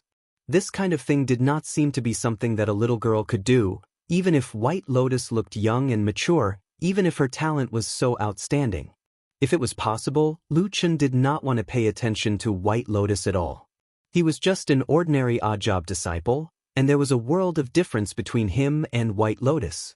On the contrary, if the news that White Lotus was paying attention to him spread, it was equivalent to the entire Kunlun Party starting to pay attention to him. This kind of situation for a shadow was simply a situation of absolute death. But if she was not a spy of the devil cult, how could Bai Lian's secret be explained? How could a little girl be able to display the secret sorcery of the southern barbarians? She was just a little girl. Everything seemed to be getting more and more confusing. After discovering that White Lotus had come to Flying Goose platform, Atsu had been obediently staying in the wooden house and had no intention of going out.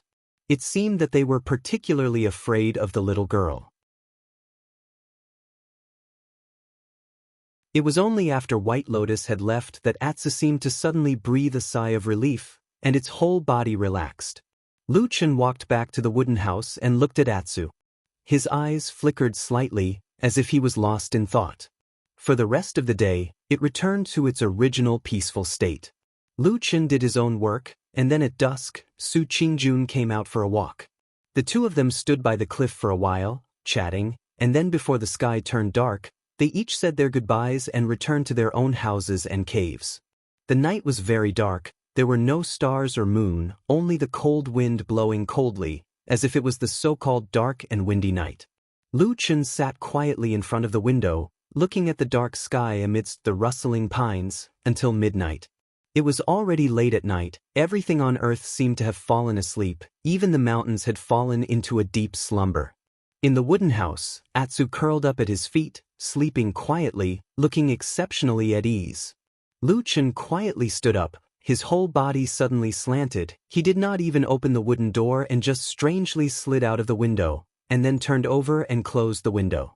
Under the night sky, he blended into the darkness, drifting away into the distance. That mysterious evil sect spy had left a mysterious symbol on the big tree in that forest. Although Lu Chen could understand it and guessed that it meant to meet on the night of the next full moon, but before that he would not let go of other suspicious clues. Perhaps that symbol was just a trap with ulterior motives? Lu Chen, in his many years as a shadow, had long learned the instinct to not trust anyone. So when there were other suspicious points, he would not easily let it go. For example, that dark and mysterious righteous grave. You're tuning in to the Han Li's Immortal Journey YouTube channel. Don't forget to subscribe and join us on this journey to catch the most captivating stories.